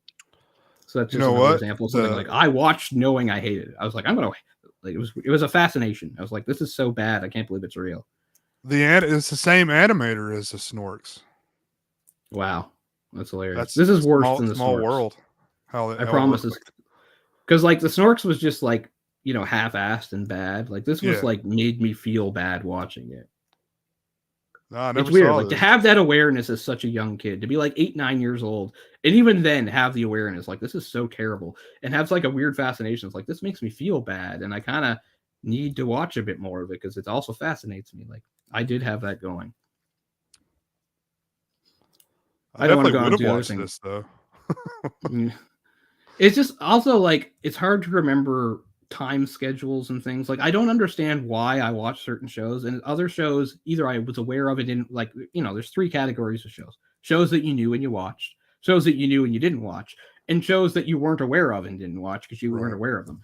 Like for me, there's some big holes there. I have zero memory of the Wonder Years, even though I was watching TV like a fiend when that was on. I have no memory of any commercials for it, ever catching even a piece of an episode. Another one, I watched a YouTube video on the other day, that short-lived show, Parker Lewis Can't Lose. Yeah. I never saw that. Never. Had no idea it existed until well into the 21st century when somebody like referenced it. So there's some weird holes there. Saturday morning. It was a Saturday morning show, I think, when I caught it. I don't know if that's where it actually started, but it may have been like a prime time type thing. But yeah, it's like a Ferris Bueller it didn't start. It didn't start there, because that's another thing. I mean, let's get into a talk about how times were a different thing. I can't even remember now, even though I watched the video like 2 days ago, but its time slot was up against something else fairly popular. Remember when that mattered? To have a time slot? Like that was everything in the 70s, 80s, 90s. The time slot. This show was going up against this show. Right. And, which show is going to be better? Because it's like, we have this great new show, but the problem is it has to go up against Urkel. It's like, I don't know. You can't beat Urkel. That like sunk so many shows. Shows were maybe decent. They had a chance, but they were up against some powerhouse in and they'd move them around the schedule. That's why shows moved, right? They were trying to do the matchup. Back then, like, network heads played the matchup game. They were actually trying to do that. That's a part of the background of the kid's character in The Dark Tower. In the very first Dark Tower book, in the first or second book, when that kid gets introduced, part of his backstory is that his dad is some sort of network executive who specializes in lining shows up against each other. And that would have been like the late 70s. Mm-hmm. It's funny.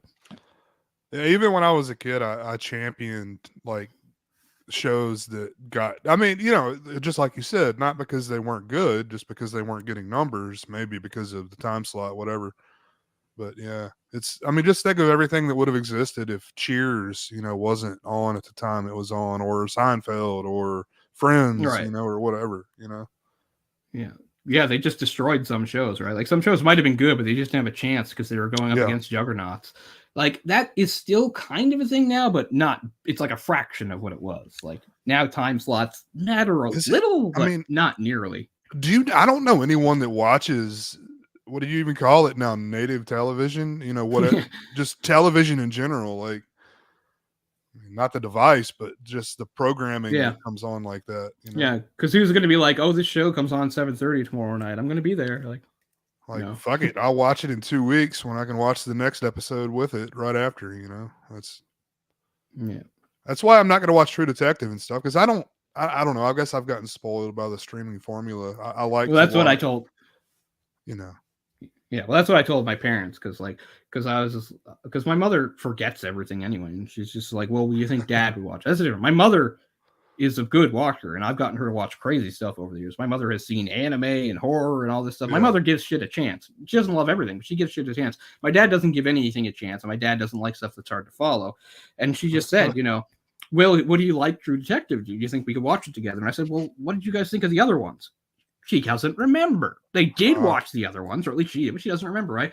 But I also said there's no point in watching it now because they're still releasing it, weekly. Yeah. I said you're going to have to wait till the end anyway, because that's the other thing. Like, my dad says the only way he's going to remember it is if he can, watch it all kind of back-to-back situation, which is fine. Whatever. He remembers all that law stuff, but he can't remember a TV show or a movie. Let's really slam dunk on my dad. I can't tell you how many times in my life, this is even before, like, he's old now. Sure, he's in his 70s now, but even before that, my dad, how many times my mother or I would come into a room, the den, my dad be watching a movie on TV, and he might say something like, this is a good movie or something like that. And I'd be like, you've seen this movie like multiple times. Right. Like, my dad's one of the only people that will catch movies. We're talking about catching movies live on TV and watching them. My dad's one of the only people that still does that. And the difference too is also he can just be invested and not invested. Because, like, my dad will watch, like, a movie on TV with commercials. He's into, like, hour 3 of it. And then I'll be like, I'm going to go out to the store and blah, blah, blah. He'll be like, oh, I can do that. I'm like, weren't you watching this? And he's just like, it doesn't matter. It killed the time it needed to kill. He doesn't need to see the rest. He doesn't give a shit, and he'll go do whatever. I mean, that's fine. I'm not trying to. I'm just saying it's amazing how different I am from my father. My mother likes to compare us and say how we're alike, but we're very different people. But yeah, I mean, would he like True Detective? Probably not. He would probably find it overly complicated. Yeah. And actually, and one thing I will say about this new True Detective is, I mean, I remember the other 3 pretty well, especially the first one, because I've watched the first one multiple times because I like it, is that even although all 3 shows were quite different from each other, and they were fairly complex and stuff, what I remember is that as far as characters went, Sure, obviously it's a show. There's characters. There weren't that many to keep track of. Most, like in the first show, sure, characters came and went, but you only really needed the two leads, Woody Harrelson and Matthew McConaughey. Characters flitted in and out, and there was some flashbacks and things, but they were really the only characters. Like the cast seemed to change kind of from episode to episode because they do flashbacks and stuff like that, right? The second season had several more main characters. It was like kind of 4 main characters, right? Instead of 2, you had 4 main characters. You had Rachel McAdams. You had, speaking of Canadian content, Rachel McAdams and I never remember his name. Taylor Kitsch. Taylor Kitsch, you got him. Yeah. Taylor Kitsch and Vince Vaughn. Colin Farrell. And Colin Farrell, right? So now you have 4 main characters. But again, as far as the other characters went, there weren't really necessarily a lot of recurring ones. They came and went. And the third one seemed to have the least characters of all, really. I mean, it was sort of about one guy. It had one main character. And there was stuff like, okay, there was his wife. And there was stuff. But I mean, that was like the least. This, if you haven't seen the new True Detective, this is a whole fucking cast. This is like Jodie Foster's the cop. Here's another cop. Here's another cop. The town is very small, and everybody knows each other, and they're all intersected, and they're related. Like, there's a ton of shit to keep track of in this show as far as characters go. I've only watched 2 episodes. That's all that's out so far. But there's a lot of characters, and they all have various, connections to each other. This person slept with this person. This person is this person's brother. There's also people that are like, for instance, like Jodie Foster has like a daughter, but it's not her daughter. It's like some like indigenous kid that she's raising as her daughter, but it's obviously not her daughter. And there's a few things like that going on. So I've already watched the first episode twice to try to help me keep track of these characters. So I'm thinking I'm definitely going to watch it. No chance. I never finished season 3. I need to go back and I only got a few episodes into season 3. I need to go finish that. And I think you can probably guess what's going to happen if you can remember season 3, like how it's going to conclude. Yeah. Season 3 is the one I know the least because I only watched it once. I've watched the other 2 multiple times. Like you, I think I stand up for season 2. A lot of people thought season 2 was a big disappointment. I appreciated they went in a different direction. It's not great. You can't touch 1. 3 is pretty good too. Although sometimes I find the main character in that really unlikable. Like not in normally, but he has flashbacks where he's fighting with his wife, where he just comes across as like the worst jerk ever. Yeah. Wow. How did you get this hot teacher to fall dead, for you? Right? His wife is passed away. In the present time, right, she's dead. But it all starts like on the same case. He met her because she was a teacher at the school where somebody had disappeared or something. Right. And you never understand. Like if I had to pick apart the writing of season 3, I'd be like, I have no idea why this really attractive, smart teacher fell for this annoying cop. Like he's kind of a jerk about everything, and yet they fall in love and get married. But anyway, they show in the flashbacks that they show in the flashbacks, that it is tumultuous. They have a lot of fighting. They have a lot of arguments and fights in their flashbacks. But anyway, I'm not interested in revisiting 3, even though there's a bunch I forget. But I'll say this about the new one. As far as first episodes go, I mean, it hits all the points. Like there's so much going on. You're like, what does that mean? What is that? What the fuck is that? Like there'll be at least 7 or 8 times in that movie you're like, that means something, or that's going to be something, or what is that? It's also, I'm sure not all the True Detectives are real world. I know this is real world, but this is the one that looks supernatural. There's stuff going on where you're like, what the fuck can that be? Like this really hints like it seems supernatural. So that might turn some people off. I don't think anything's going to be revealed to be supernatural.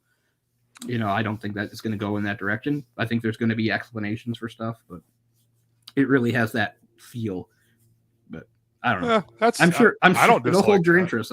It'll hold your interest. As far as a first episode goes, it might like hold a record for like bringing up like mysterious plot points. Like that's going to come. That's going to be a part later on. Yeah. It's like, what the fuck is that? It's like, what is that? Who is that person? They're gonna do. Yeah, there's a bunch of that going on in that first thing.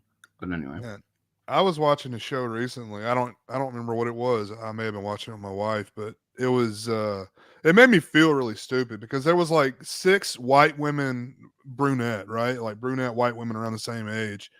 And I kept getting the characters confused. I'm like, wait, what? Why is she? Oh, okay. And doing, and I don't know, made me feel really stupid. But yeah, it happens to me too. I mean, they all look really similar. But I mean, it was never something I was great at anyway. Like I'm still bad to this day, bad at like recognizing actors. You change like I don't know, you change some A-list actor's hair slightly. I'm not sure it's them unless it's the voice. I'm much better at voices than faces. The voice is usually the number one recognition factor for me if they look a little different than usual.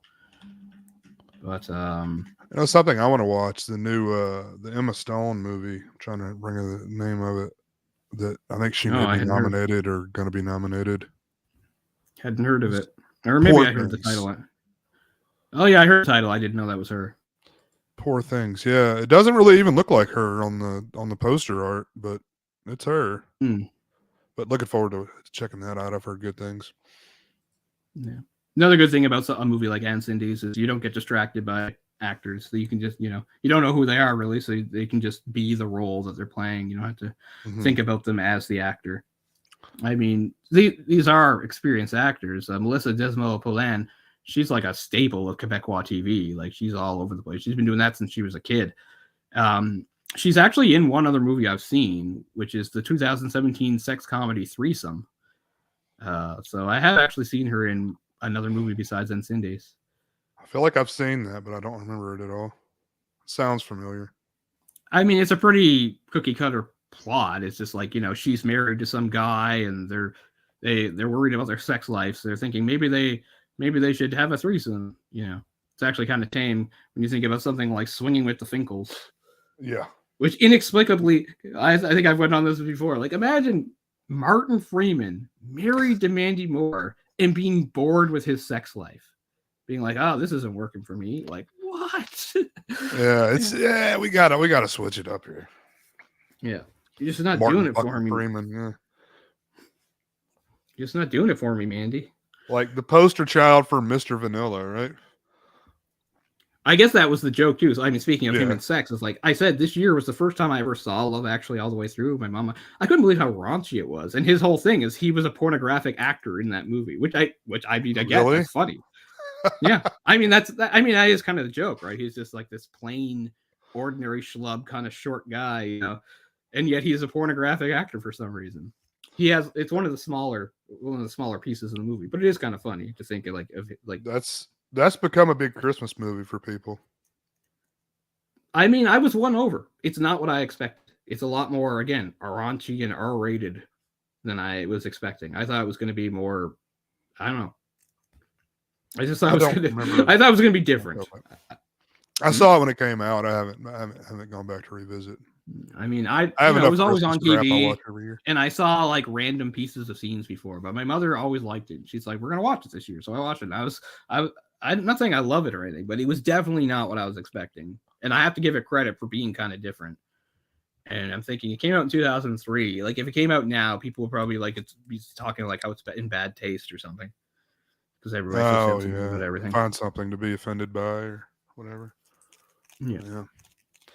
I was very Grinchy this past year. I wasn't in the Christmas spirit at all. I didn't watch anything. I really tried. Die Hard with a Vengeance. That's like as close as I got to a Christmas experience. Oh man, which is not at all. Not at all. No, not at all. That's pretty funny. I love that movie. That's a good example of a movie my dad has seen like a million times and never remembers that he's seen it because it's on TV a lot. Wait, and it was my first Die Hard. Oh, really? It was my first Die Hard. So, like, I knew Die Hard. I knew it was a sequel. I knew Die Hard existed. But for me, because of my age and when I saw it, like, I did not associate Die Hard with Christmas.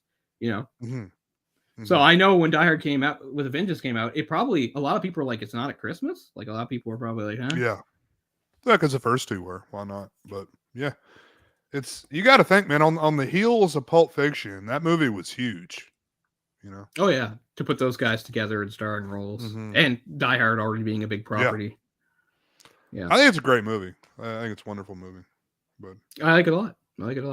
I feel like the climax should have been a little better. The climax is a bit of a letdown. It's kind of anticlimactic, that whole thing when they're actually in Quebec. They shoot the helicopter down. Like, you don't really get John McClane doing like a really cool physical thing he does a lot. Like, that's my only problem. I really like the movie. Like I said, I like. You could almost turn it off after the second act, man. Honestly, like, the end of it is such a letdown. Yeah, I feel like maybe something happened there where like they ran out of time or money or something. Because like, yeah, the ending's not very satisfying, but still, there's a lot of good stuff in there. I like it a lot. Mm-hmm. And as I said, it'll always be my first Die Hard, no matter what. So that was my introduction to John McClane. So the first time I saw the movie, like when they show the flashback of Hans falling out the window, like that meant nothing to me at the time. Right. Another great British actor that you get to see yelling nonsense in the Harry Potter movies. Alan Rickman. Yeah, he's Snape. You knew that, right? Yeah, I knew he was in there. I didn't know what character he was. He's a really, really major, important character who's in every movie. Like some of these British names, like they just flit in and out. Like I always forget his name. He's more of a director than actor. He does Shakespeare stuff. Kenneth Branagh. Like Kenneth Branagh is in the second one, but that's just a one-time thing. He's a one-off character for the second one. But the character Alan Rickman plays is in every movie, and the more the story goes on, the more important he becomes. Wow, he was. Sorry, I was just looking at Alan Rickman. I didn't realize he was in all those movies, huh? All the Harry Potters. Yeah, so I said he's a super important character, major character. I was thinking he died before they finished those, but no, apparently not. No, they finished those in 2011. Oh wow. He that shows you how far I am from those. Like I'm so like I know nothing. Okay, well they came in a 10-year period between 2001 and 2011. Based on 7 movies based on 6 books. It was really the beginning of that whole split the last book into 2 movies thing that they did with everything. I mean, it was somewhat justified, although in a way it's annoying because the longest book in the series is actually the 5th one, and that's why it's my least favorite movie, because they cut so much from that 5th book. And like the 5th book is not my least favorite book, but it's my least favorite movie because of what they have to do, because it's the longest book and even longer than this last book. But so you think that they could have made that one 2 movies rather than the last one, the Deathly Hallows? They could have, but it would have been weird, I guess. Like this is the fifth movie in a series of 7, and we're gonna break it into 2. Like I get how that's weird. I'm just saying, like all the Harry Potter movies are not short. They're all at least about 2 hours long or so, and they get more complex as they go. It's the same thing as the book. The book started out fairly short and got longer and longer. It makes sense because the character's growing up, the audience is growing up. But yeah, it would be weird, but yeah, it would maybe someday. I always think about stuff like that. We think of something like that is like untouchable, but I mean, I don't know. It's a property. Maybe before I die, they'll reboot it. Oh, I could totally see it. I mean, the money's there, so why not? But God knows they can't keep up or have any new properties that come out. Everything that comes out is based on something else now. Everything. Yeah. So I could totally see that. I mean, they squeezed 3 movies out of the that spin-off, Fantastic Beasts. Yeah. And Fantastic Beasts is just like a supplement book. It's weird because Fantastic Beasts, I haven't read it, but it's not like a novel. It's just a supplement book. It's like, oh, here's to expand the world of Harry Potter. Like it's like a book within the world, right? That's what it's supposed to be. Like if you lived in Harry Potter's world, you were a wizard, you could read this book because it's about, Fantastic Beasts and where to find them. That's what it's about, right? So it's weird that they use that as like a weird framing device to be like stealth prequels for the movie. Because they're all tied into history and stuff with like Dumbledore when he was young and stuff. And I wish they had just done that in a straightforward manner. Instead, we see it through the eyes of this weird Newt Scamander character who's like this, I don't know, biologist or whatever. He collects. He's like a Pokemon guy. He collects these monsters and stuff. And it just seems like a weird, like in the first movie it works, but by the second 2, it's not about him and that stuff anymore. It's about, here's some prequel stuff with Dumbledore and the other evil wizard, and yet it's still called Fantastic Beasts, which just seems weird by that point. It's like it's really not about Fantastic Beasts anymore at all. So that was just one book that they made 3 movies out of? It wasn't even a book, like I said. So it wasn't like a story. It was like a book, like I said. It's like an in-universe book. Oh, like you mean it's a book in the movie? I mean, it's a book in the other books, like a book inside of the book. It's an in-universe book. It's a book that gets mentioned in one of the early Harry Potters. The book is mentioned at some point for fun and to make more money, of course. Rowling and some artists made the real book, and that's fine. Like, I don't even think it's wrong. But to make a big trilogy based on it and to tie in stuff that has nothing to do with it, like, again, it's not a book with a story. It's like a guidebook. It's like your fantastic beasts, like where to find them. That's what it is. Like illustrations of various magical things and stuff like that. And then what they do, but they take that and they have the guy who wrote it, because the whole point, the story, if you want to have the story, is the person who wrote the book is this Newt Scamander guy. So the movies are about what happened to him. And guess what? Actually, he really gets tied into all this important wizard stuff that involves Dumbledore. And it's like, that's kind of a reach. So yeah, the first movie, there's not too much of it, but then the other two movies, it's absolutely that. And it's just kind of bizarre that they're called Fantastic Beasts and Where to Find Them, because by the second movie, it's not about that shit anymore. It's another thing of unfortunate casting too, because actually, like, Johnny Depp hadn't done anything good in like a decade. And I actually liked him a lot as the evil wizard in that. And then for the third movie, they recast him because of all the Amber Heard shit.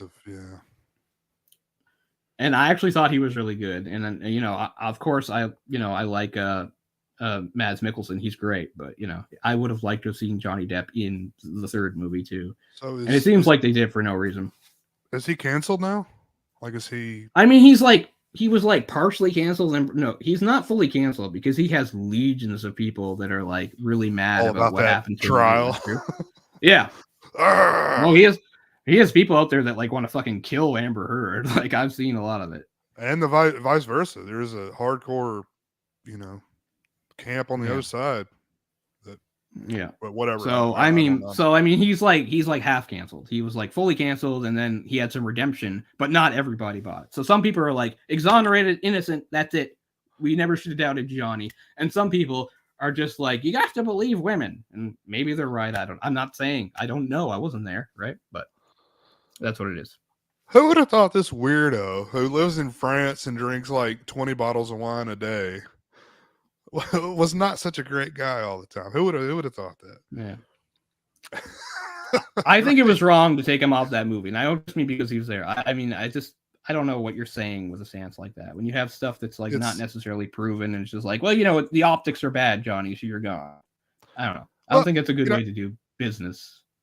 I could separate art from the artist. You have to, I think, because there's too much stuff in a lot of cases you have to. I'm not just gonna not like that anymore because this person's a piece of shit. I mean, like American Beauty. I like American Beauty. Like, I was able to watch that without thinking, oh, Kevin Spacey, what a whatever. I don't dislike that movie because of anything Kevin Spacey did or didn't do in real life. I just don't like the movie. And I like other stuff Kevin Spacey's in and can appreciate him as an actor. That kind of reminded me of that when I was watching it, because I kind of forgot the Kevin Spacey stuff for a minute when I was watching the film.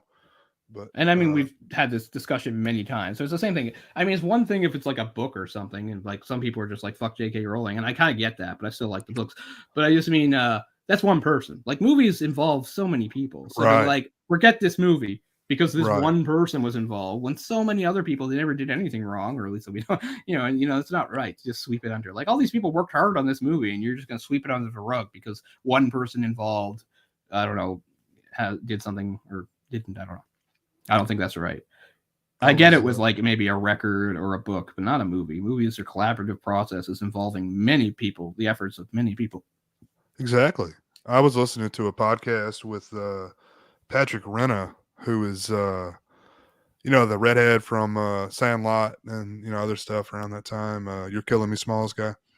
Yeah. Okay. I wouldn't have known the name, but yeah. Anyway, he was talking about that during COVID, everybody lost their health insurance. All the SAG people lost their health insurance. And he was saying, how many people that really affects. You think like, oh, well, there's 20 people in this movie, but there's an entire crew, behind that thing. Yeah, tons of people. Yeah. That, a lot of people that are more than just what's on the screen. I think a lot of people, it's hard for them to realize that. I think so. But back to this movie. I'm trying to see. We segued enough off of that. Yeah. I'm just looking up Andre Turpin, who was the cinematographer for this movie.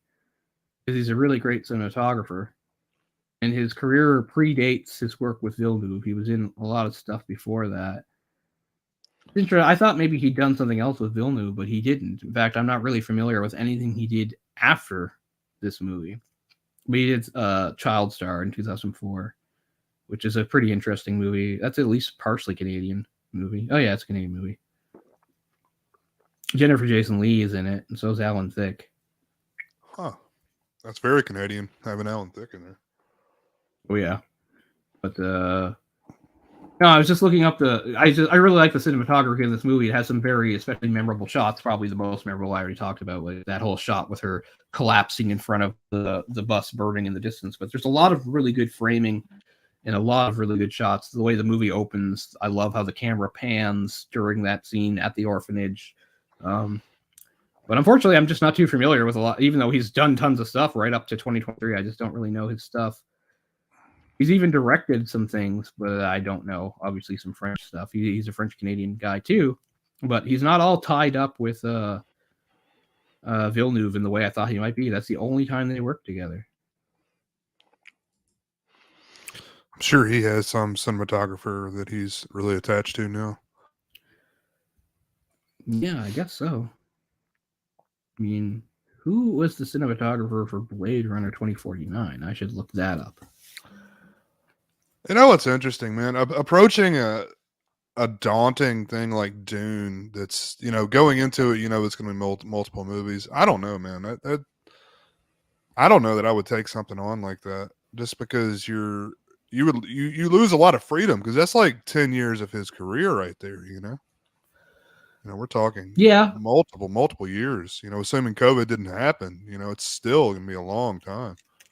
I mean, with Villeneuve, I have to think there's something about it that he really appeals to him. Otherwise, he wouldn't bother. Because I don't think it's just money. I mean, obviously, these are big money movies. They're going to make a lot. Type thing.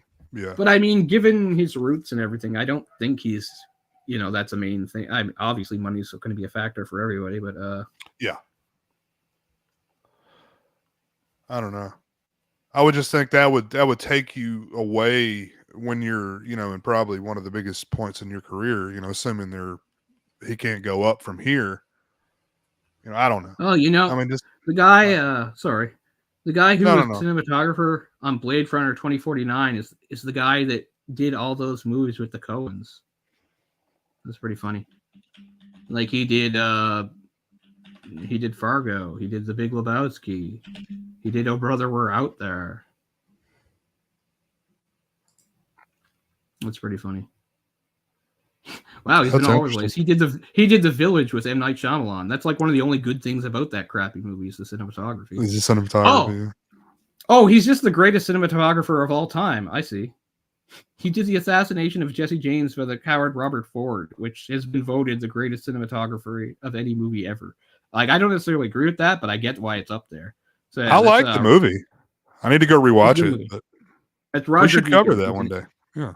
He's an English cinematographer. One thing that's interesting is, I think I said before, speaking of movies that are about the same thing and comparing them, one of my old favorite guys, speaking of directors, is Walter Hill. And Walter Hill did the same story. He did it in The Long Riders back in the early 80s. It's the same movie. It's just told completely differently. Like, it's more action oriented and doesn't go past the point it goes in the latter one, because the latter one goes like past past Jesse James's death, whereas that one kind of ends with it. But it's an interesting compare and contrast because they're two very different looks at the same event in history, which segs me into something else. So this isn't spoilers, people. I think we're trying to get our act together on this show and have a better idea of where we're going so that we can make things work better. I think we know what we're doing next week. Now, it's not set in stone. Something might change. Let's do it. Let's announce it right now, right here. Okay. I'm hoping we're going to do the Chinese epic drama, The Emperor and the Assassin, which is a movie from the late 90s. It's got Gong Li in it, which, I mean, it's funny. You guys have heard me rant and rave about various Chinese actresses and how much I love them for the last few years. Never brought up Gong Li, so she deserves it. But also, I was also thinking, now, not necessarily due for the show, but we can at least talk about it in the show itself, is that if you're aware of the Jet Li movie from 2002, Hero, that's basically the same story too, just done in a completely different way too. So I'm always interested in movies that are like based on the same historical event or the same story, but are told in really different ways. So we're not necessarily do Hero, but if we do The Emperor and the Assassin, we can at least talk about Hero, maybe say how it compares to it. So it's a good excuse to watch both. But I'm really excited to watch The Emperor and the Assassin again because I haven't seen that in so many years. But that I like that movie even before I became like obsessed with Chinese cinema. I just thought it was a really, really cool movie. It's long. I'm warning people now. Warning Jay. It's a long movie. It's got. I haven't seen it. 3 hours. But I will watch Hero if I have time. I'll try to watch both so we can at least talk about Hero. Yeah, Hero's much shorter. Hero's very artsy and artistic in it, especially in its use of color. It's got like 3 sections. Each section is tinted with a certain color. It's very good. It's probably the most artsy thing that Jet Li did. One of the last really great things Jet Li did. Although Fearless, which he did a few years later, is also quite good. I don't know if you know that one. It's not the... He did a movie, I think it's 2006. It's called Fearless. It's certainly worth watching. Jet Li's still very good in that movie. It's also one of his most dramatic roles. Because there's a whole section of the movie where he's not fighting at all, and it's just, acting. Improv. Sorry. Nope, not Taylor Swift. I'm looking for Jet Li. Everything's all about Taylor Swift. I know, God. I am so sick of hearing about her. Me too. I know I've seen this movie. I'm just trying to remember it. Oh, okay. Fearless? Fearless? Yeah. Yeah, it's pretty good. It's got the action in it, but it also has long sections. It's much longer than Hero, with just sort of character development. More quiet stuff. That's a Ronnie Yu film. Now that's an interesting career, Ronnie Yu. Speaking of like Chinese directors that started in China and then came over here, made movies, and then went back to China. Yeah. What an interesting filmography. Like he did Freddy versus Jason, right? Yeah. The same man that did Freddy versus Jason did The Bride with the White Hair. That is I know. I think that's how he got that job, was from The Bride with White Hair. That is crazy. That's an odd leap to take, to say, hey, we need this guy for this established thing that, That is mind-blowing. I don't know. But we'll talk about The Bride with the White Hair if we do the other thing, so we can do a whole thing about wuxia. Speaking of wuxia, I just got one of the most famous and for earliest ones, which is A Touch of Zen. I did an unboxing for it the other day. Actually. Yeah, I was going to say, show it off. Okay, hold on. It's the Criterion version. You have it close by? Close enough. My apartment's small. Yeah, so we're looking forward to tying some stuff down. Maybe when we end the show here, we'll talk more. But we're going to try to get the future laid out a little bit more than we normally do here, which we're normally very scatterbrained. This is A Touch of Zen from famous Chinese director King Hu, who did several wuxia movies. This is like his first. This is from 1971. Very ambitious movie. It was actually shot in 2 parts. It's about 3 hours long. There's a longer cut that this doesn't have it. But the original cut was like 200 minutes. This is just about 3 hours. And actually, it was shot in 2 parts. And while the first part was still in theaters, they were shooting part 2. Wow. It's one of those movies. Like, I don't like saying this because you're like me. Like, we don't like talking about elevating stuff because but you know how it is. You know how like a lot of the world and like the Academy and stuff view like genres, right? Like serious drama is really the only thing that really counts. Everything else is kind of like cheap genre fiction, whether it's fantasy or it's horror or sci-fi. Certainly comedy. There's nothing great about comedy. It's kind of the same thing. Like if you want to talk about something elevating a genre, this is a movie that's considered to have like elevated like the martial arts genre. Because while there's great choreographed martial arts scene, and it's a very sort of moving, stirring story, it also has breathtaking cinematography, really great stuff. But just an excellent movie that I'd never seen until I got it. Like I was aware of its reputation. I'd seen parts of it. Like there's a very famous fight scene in a bamboo forest, which is the end of part 1. But as far as actually seeing the movie, I never saw it before. But I watched it the other day. It is a really great movie. It's beautiful. And I don't own a lot of Criterion, so it's nice to have the Criterion of it. It's only one disc, which is a little disappointing, but still, it does have some extra stuff on there. There's a little documentary about King Hu and things like that. But King Hu, also speaking of like just martial arts in general, in 1966 he directed Come Drink With Me, which is not, of course, 1966, not the first martial arts movie, but really the one that it's not an elevating thing, but started kind of the craze that would go into the 70s. Yeah, Come Drink With Me is a really fun movie. Has a female protagonist, which fell by the wayside by the mid 70s. That was gone. But in the late 60s, early 70s, you had some really great female heroines. Of course, I've already talked about Angela Mao, who got shoved aside. But I mean, she did some great movies in the early 70s for Golden Harvest when they first started up. Yeah, you mentioned Come Drink With Me a few times on this show. We should probably do that one at some point. I guess so. I mean, it's not a complex story. It's not something like this. This is like a sweeping epic with flashbacks and stuff like that. I'm not saying we should do this one. I'm just saying Come Drink With Me is kind of a more straightforward martial arts type of story you'd expect, you know. But it is really nice and it is really beautiful. Cheng Pei Pei, very beautiful. They made a sequel. And speaking of like the women getting swept aside, like they made King Hu didn't make it, but they did make a sequel to it called Golden Swallow, which was her character's name. So you think, oh, it's going to focus on her. She gets swept aside, and emerging martial arts star Wang Yu takes over.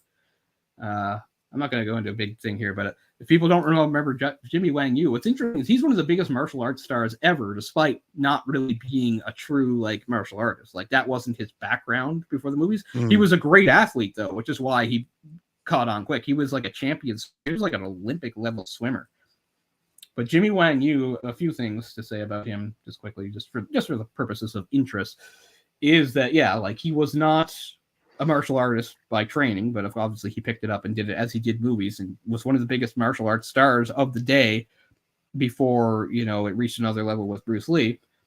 He also died young. He was also a very volatile guy, known for getting into like bar fights. And he also had a well-publicized affair with a woman that led her husband to kill himself. So he was quite the colorful character with a really colorful story. And if you want to know a record he holds, it's most on-screen kills. In movie history, he is by far the highest for most kills on screen. And it's really impressive because I don't think there's many movies with Wang Yu shooting people. He's usually killing them with his bare hands or a sword. He's the one-armed swordsman, right? Like that was his star-making role. He's a one-armed swordsman. They made a bunch of movies and stuff like that. So I mean, Wang Yu, respect. Like he has more kills than like Schwarzenegger and Stallone and like anybody else like combined. Wow. He has something like 2,400 some confirmed on-screen kills. You know, it's kind of hard. It's funny that someone sat and counted those. what a waste of time. I know. You can get a good list from Screen Rant. Okay. What's funny is I don't know if they count. I don't know if they count her or not because some sites have of all people at second, not what you would be expecting. You know who they have at second? They have oh my god, I can't. Why do I set myself up when names are blanking? Just give me a second. She was a model before she became an actor. She's in the Resident Evil movies. She's in The Fifth Element. Mila Jovovich. She is second, but I don't know if you should count her because aren't a lot of her kills like zombies? Do zombie kills count as human kills? Like, I don't know. Are they zombies though? They're infected. Yeah, I mean, she kills humans in those movies too. Like she fights like Umbrella agents and stuff. But yeah, according to one list I read, she's at number 2, which I get. There was a lot of Resident Evil movies, and she does do a lot of killing. But I'm like, a lot of that is zombies, isn't it? Like in monsters. Wouldn't like Oppenheimer or somebody have like the most kills or something? Like, I guess it goes by like physically doing it rather than like say pushing a button or like shooting a missile or something, right? Yeah. Like I mean, I guess you could look up a movie where somebody like blows up a building or something. No, it means like physical kills, like physical on-screen kills, like seeing him kill somebody on screen. Wang Yu is the champ. Like even if the numbers are a little shaky, even if you're off by like a couple hundred, he's still way in the lead. Like nobody touches him. You'd be kind of surprised, like how low somebody like Schwarzenegger is. You're like, I thought it'd be higher. But I guess it's more like maiming than killing a lot with their stuff. Like you don't know that they're dead, you know. Yeah, they try to make sure that you know with Jimmy Wang. Yeah, who that? That's funny. I mean, honestly, with I guess it's because like with Schwarzenegger, although he does kill a lot of people, he only has one movie where he's killing people like constantly. That's Commando. Like Commando, yeah. That's like where like I'd say like at least half of his on-screen kills in his whole career come from is Commando. Because like the first half of that movie he's killing, by the end of that movie, he's just on a crazy roll. He like takes on an entire country himself in most of He's got to have a pretty high body count, I would imagine, in that movie alone. Yeah. Oh yeah. That movie's got to be one of the higher Western movies ever. Mm-hmm. He might kill I think it's like in the 80s at least. Confirmed kills. RoboCop has a lot of kills, so Peter Weller gets a lot of kills. But anyway, not as many as you might think, though. But yeah, Jimmy Wang Yu is the champ. That's all I wanted to say. But it's funny, I don't own any of his movies. It's not like they're not good, and it's not like he wasn't a pretty good martial artist. It's just that I guess I don't count him because, well, again, he was a guy that learned on the job and was pretty good, but he also had a lot of stunt doubles and stuff like that, like you'd expect, right? Like. Mm-hmm. I'm not like he wasn't legit. I mean, obviously he wasn't legit in the way that a Sammo Hung or a Bruce Lee or even Angela Mao herself were, but he was really cool. But yeah, Come Drink With Me is very interesting. Have you seen the play that this is based on? No, I did mention that at the start, though, didn't I? Yeah, I did. I believe so. That it's based on a play. Yeah. Villeneuve saw the play in 2004, and that's when he decided he wanted to make a movie. All the dialogue is thrown out. It's all new dialogue. Also, the main difference I can find in the play is Nahal himself's character is really weird in the play. Like, he's just bizarre and kind of crazy. Mm-hmm. Where in this, they just show, like, he's just kind of an ordinary guy who's kind of haunted by his past a little bit. Like, so he was really different. But it's hard for me to understand exactly what they mean. Like, I guess you probably would have to see the play to know what they meant. Mm-hmm. But yeah, it would probably have a lot less. It would lose a lot of the, the final reveal if he was some like weirdo. Yeah, and also he was arrested when he was. By the way, I guess we didn't mention it before, but like when he was the torturer and he, was doing that stuff with his mom, he was going by the name Abu Tarek. In the original play, he was arrested for war crimes, and that's actually how she finds out. So the movie, as opposed to the play, really relies harder on coincidences than the play does. That's what I was gonna say. So yeah, it's less there. Back to also Jacob's supposedly big complaint. The notary guy, the notary guy that his mom worked for that sets this all off. Apparently, he almost has kind of a comedic role in the play. I guess he has kind of some quips and stuff. Where in this, he's very serious and sedate, as you'd expect him to be. So it's hard to understand it's hard to understand the tone of this play just by reading about it. When you think about the subject matter, war crimes and rape and incest and massacres and and people being orphaned and honor killings. It's just like, where the fuck did you, where is the place to put the humor exactly? So it is a little hard for me to understand exactly how the play works. What's even weirder is that, like, in the movie, like, one of the reasons that we're able to recognize, Noel's able to recognize him is because of the tattoo, right? She sees that his grandmother gives him the tattoo right after birth. By the way, if we're going to quibble about that, a tattoo given right after birth to somebody who's like 40 years old would be super faded by then. But anyway, who cares? In the movie, in the original play, he had like a bizarre clown nose. Like, that was his nose, and it was adapted out for being too stupid. But yeah, he had a clown. I can already. He had a clown nose. I can agree. Yeah, he had a clown. He had a clown nose. Not but as he was easy kind to of hide. like a weird mad artist or something in the play. So it, without having it, maybe if I saw the play it would make sense. But reading this stuff, it sounds weird. Like, I don't get it. It sounds like all the changes were definitely for the better. I don't know. All right, I think I've got a picture of his nose here. Oh, sweet. Let's see.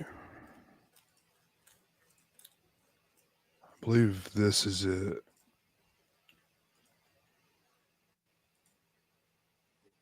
Is that it? Possibly. No, or is that's a reference to what? What's that a reference to? That's Roxanne. Nice.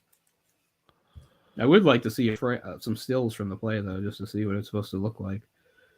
But yeah, I did look up some of the differences, and reading about them, it sounds a little weird. Like for one thing, like at the beginning, the whole reason she has to give up her baby is that they kill her boyfriend. Like he's not killed in the play. Like I don't know what becomes of him, but he's not killed. So I don't really get what they do with the character in the play if he's not killed.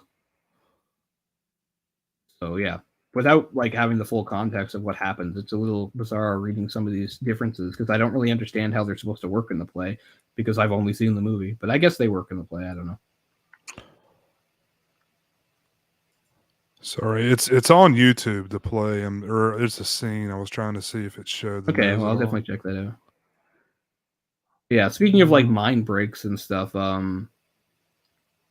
Simon doing the 1 + 1 makes 2 thing. Like I have to give, like maybe it's that twin sense thing because like I don't understand how his sister understood him when he said that to her, right?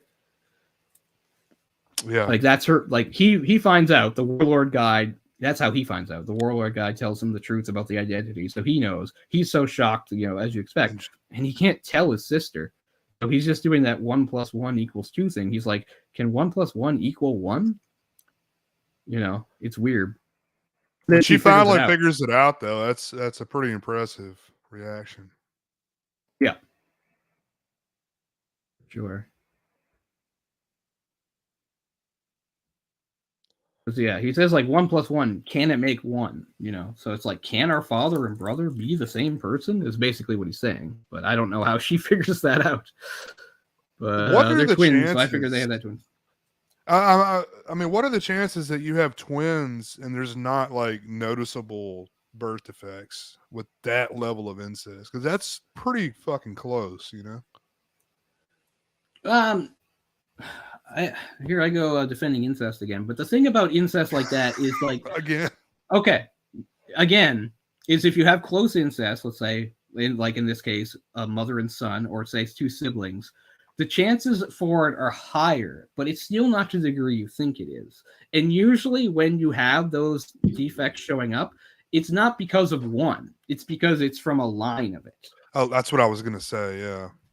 So if it's a one-off, the chances are pretty good that there won't be anything. But as like if you continue doing that, then it just. But that's why you see all those like health problems and shit in like the European royal families, because they keep interbreeding and staying within, and that's why so many of them would have like health problems and defects because they weren't. Because it was generation after generation. Because sometimes it wasn't even that direct, right? They were trying to go outside it, like doing like cousins, which isn't quite as direct as say siblings.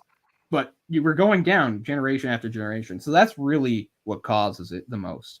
So, I mean, people often make jokes. And I mean, I get it. I think if you're going to talk about like siblings having kids, it's prime. It's a prime target for jokes, but it's kind of unrealistic to say that they'll have a kids like with 11 toes. Like the odds aren't as high as you might believe they are. They are higher than normal, but they're not to the degree you think. When those defects show up, it's almost always because it's been like a line of it through several generations. Yeah. So the twins turning out like without that, it isn't really that far off. So like the Whitakers, the people I'm sure you've seen the Whitakers, right? The West Virginia, I believe. Oh yeah, they're just super inbred people. So that's super like inbred, they've been doing that for a while. Yeah, so I'm sure a lot of that stuff has shown up again and again. I would imagine.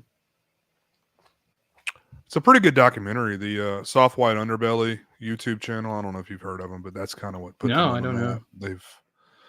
It's sad and it's very sad. It's kind of interesting, but just give it a run through. The Whitakers, it should just come up.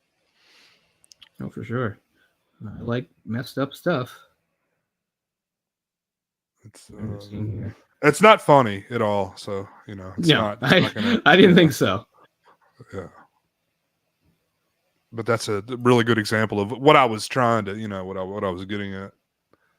Yeah. So it's probably like cousins, first cousin, for a while. Oh, for a while, yeah. So definitely that would have some effect.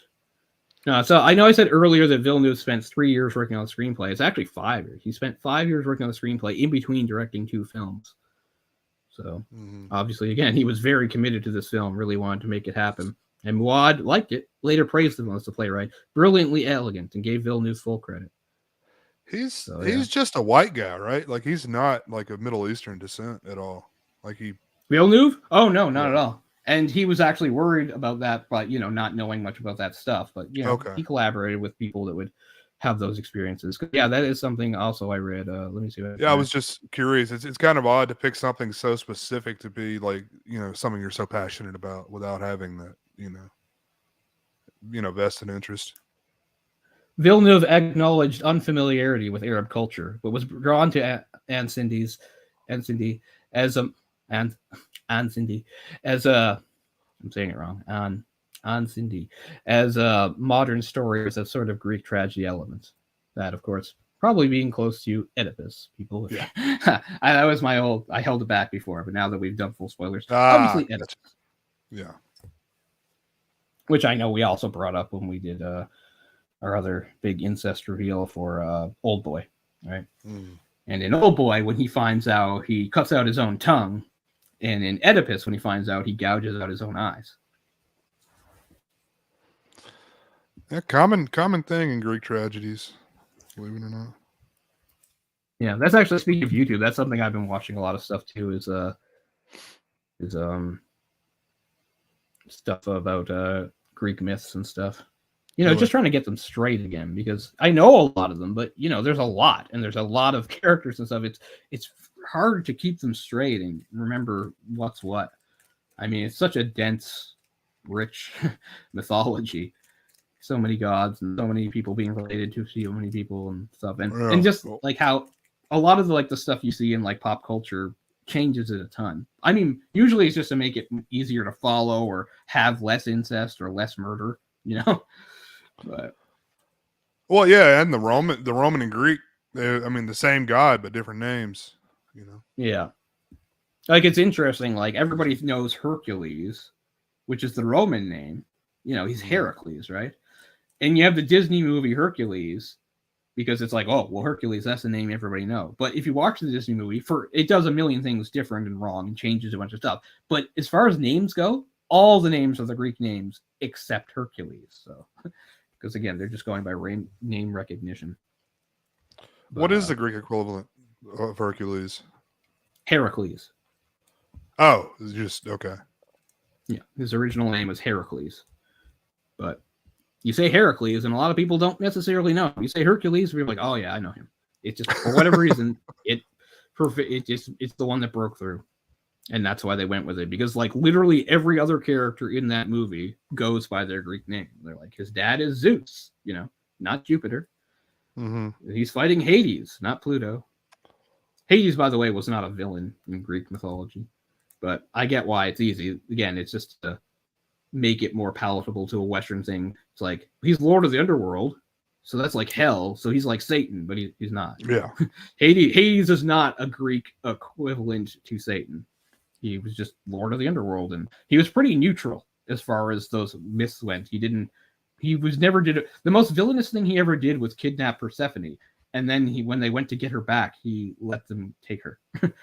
That's like the worst thing he ever did. But anyway. But that's a whole other thing too. But yeah, no, that's just something that's been on my mind recently. I've been reading some stuff and watching some stuff. Again, trying to just separate these myths and kind of get an order to them. Things like that. It's not perfect. A lot of fun. But yeah, I studied a lot of those Greek tragedies in my early days at university. We did plays by Sophocles and Aeschylus and Euripides, stuff like that.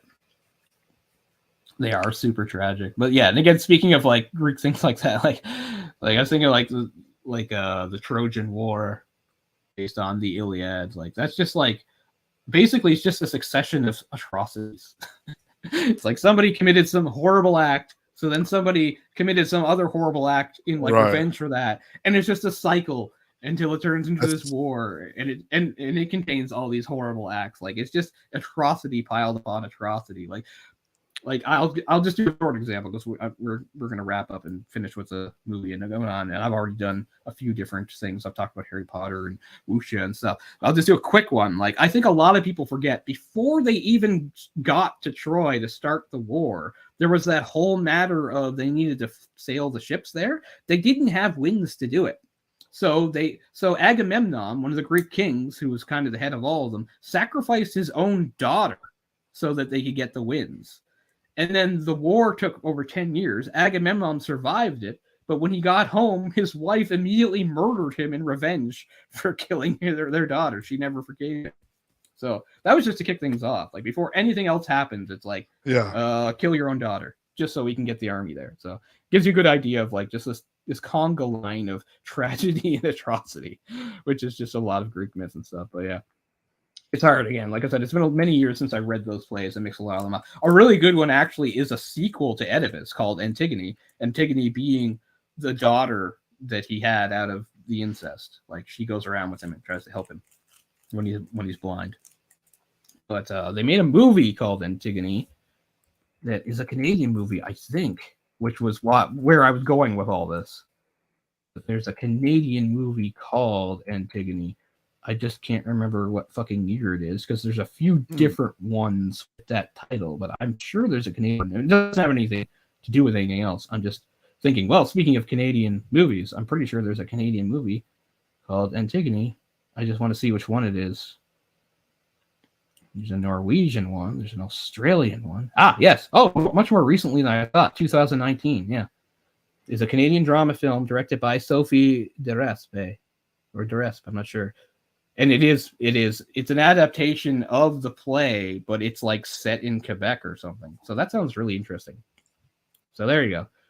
I tied Canadian film to Greek tragedy directly, Antigone. But yeah.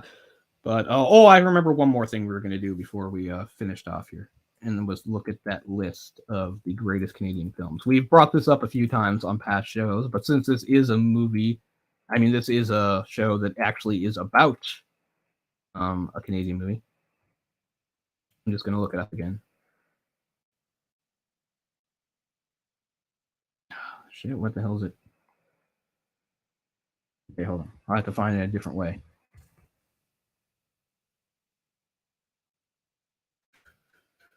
Bear with me, people.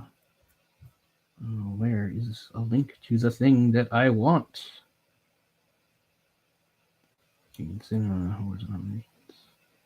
Where's that goddamn list? I wish I could remember what the hell it was called. It's not on this page? Jay's still gone? Jay's gone. Okay. Sorry, people. Bear with me for a minute while I try to sort through this and find the goddamn list I'm looking for. Sorry. I thought it would be easy. It's fine. I'm just trying to find that Canadian list again that they update like every decade. I thought it would be good to take a look at that before we finish off, since this is actually a Canadian film. Yeah. I just can't remember how the hell to find it. I thought if I typed in one of the ones, it would come up, but it didn't. So, oh wait, Sight and Sound. Ah, here we go. Oh, for fuck's sake. Okay, here we go. Yeah. Okay. Top. All right. So it's from the Toronto International Film Festival. It's called the Top 10 Canadian Films of All Time. The most recent one was in 2015. I know we did this in another show, but I'm sure people don't remember or didn't see it. So the original one, the first one they made was in 1984. In 1984, the 10 greatest Canadian films were the one I mentioned at the beginning, Mon Oncle Antoine, Going Down the Road, Good Riddance, The Apprenticeship of Duddy Kravitz, and then there was a tie for fifth place between The Grey Fox and something called Les Orders. One I never heard of called J.A. Martin Photographer, and here's another French one, Pour la Suite du Monde, Nobody Waved Goodbye, and The True Nature of Bernadette. Now, forget most of those because a lot of them are dropping off future lists. So the next one was in 1993. Mon Oncle Antoine is now at number one still, but Going Down the Road has dropped to number 3 and replaced by Jesus of Montreal, which would be a great one to do on here. Then you have pretty much new ones: The Decline of the American Empire, Oh, Good Riddance is still there. Orders is still there. Okay, no, there's still others. So one I've never heard of, a 1987 one. I've heard The Mermaid Singer singing in 1991, The Adjuster. That's an Atom Egoyan movie, which I think is okay, but I think he's done better movies. So that's kind of interesting. It's going to disappear too. Then there's a 2004 one. Mon Oncle Antoine is still number one, so it's been number one for the first three iterations. The top three is the same. Mon Oncle Antoine, Jesus of Montreal, Going Down the Road. Now The Sweet Hereafter is made it onto the list, so there's Egoyan. Oh. Then there's the Inuit one, Enterjuat, The Fast Runner, which came out in 2001. Then Dead Ringers by David Cronenberg. Nice. I'm glad it's that high, man. That's awesome. Good Riddance, Orders, The Decline of the American Empire, and The Barbarian Invasions. The Barbarian Invasions, by the way, came out in 2003. That's a sequel to The Decline of the American Empire. Same director, same stuff. So the most current list is 2015. Dead Ringers are still there. It only dropped down one spot, so it's number 7. So the current list is that Inuit movie I mentioned, Enterjuat, The Fast Runner, is now number 1. Mon Oncle Antoine, which has never been lower than 2, is at 2. Sweet Hereafter has jumped all the way to 3. Jesus of Montreal. A movie from 1992 called Leolo. Going Down the Road, it's dropped all the way to 6th. Dead Ringers. A 2005 movie I've heard of but don't remember called Crazy. Number 9 is My Winnipeg from 2007, which is pretty good. And number 10 is a tie between Stories We Tell, which is a documentary by Sarah Polley, you might remember, and Orders. So Sarah Polley has for the most recent list, Sarah Polley has the distinction of directing a movie and starring in a different one that are both on the list. But I thought we could go by the current list, the 2015 one. They must be due for a new one pretty soon. Sure. Because now it's 2024. They seem to do it every like 9. They seem to do it every 9 or 10 years. But yeah, I mean, I've never seen Mon Oncle Antoine, but it's a very important movie from a Canadian culture perspective, particularly for Quebecois and French and Francophone people, set during what was known as the Quiet Revolution in Quebec. I mean, we're so Canadian. Our revolutions are quiet, you know, because it was not violent. You know, that's not how our revolutions work. But yeah, I always wanted to see Mon Oncle Antoine, and I always had I have a connection to Going Down the Road too, because actually the main characters in it are supposed to be from Cape Breton. It's a story of young men in Cape Breton going out west to, you know, find their fortune, which that was 1970. And I have to say it's 2024 and it's still kind of the same thing, if not more, because it's always the same story. You know, jobs are scarce out here. You got to go west to really find work or get something going. So anyway, so yeah, that's the top 10 Canadian films. We've done one of them. Counting all the lists, we've done one, which is The Sweet Hereafter. Well, we've Dead Ringers, if that's still in the top 10. Oh, you're right. Yeah, I mean, if you count, yeah, it does. It's on the current list too. So, but I think it would be really good to do Jesus of Montreal, which is one of the first Canadian movies I have a memory of watching and like being aware it was a Canadian movie. And that was yet another movie that was on TV on like Bravo or Showcase or something. Like, obviously, because Montreal was in the title, I was aware that it was a Canadian film. So I remember watching that like in the mid-90s. It's a very interesting movie.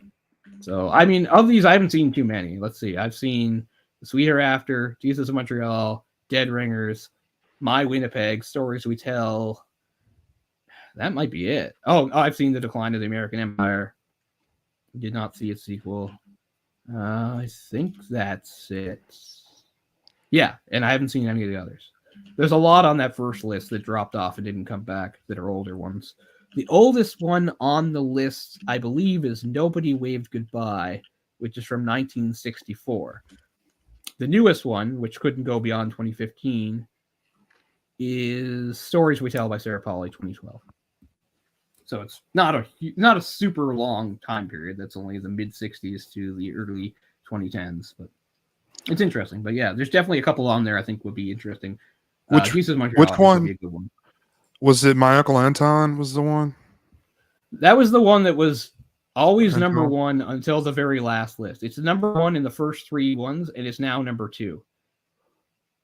So it's the highest ranked as far as that goes. It was number 1. Jesus of Montreal. That's the one you wanted to do, right?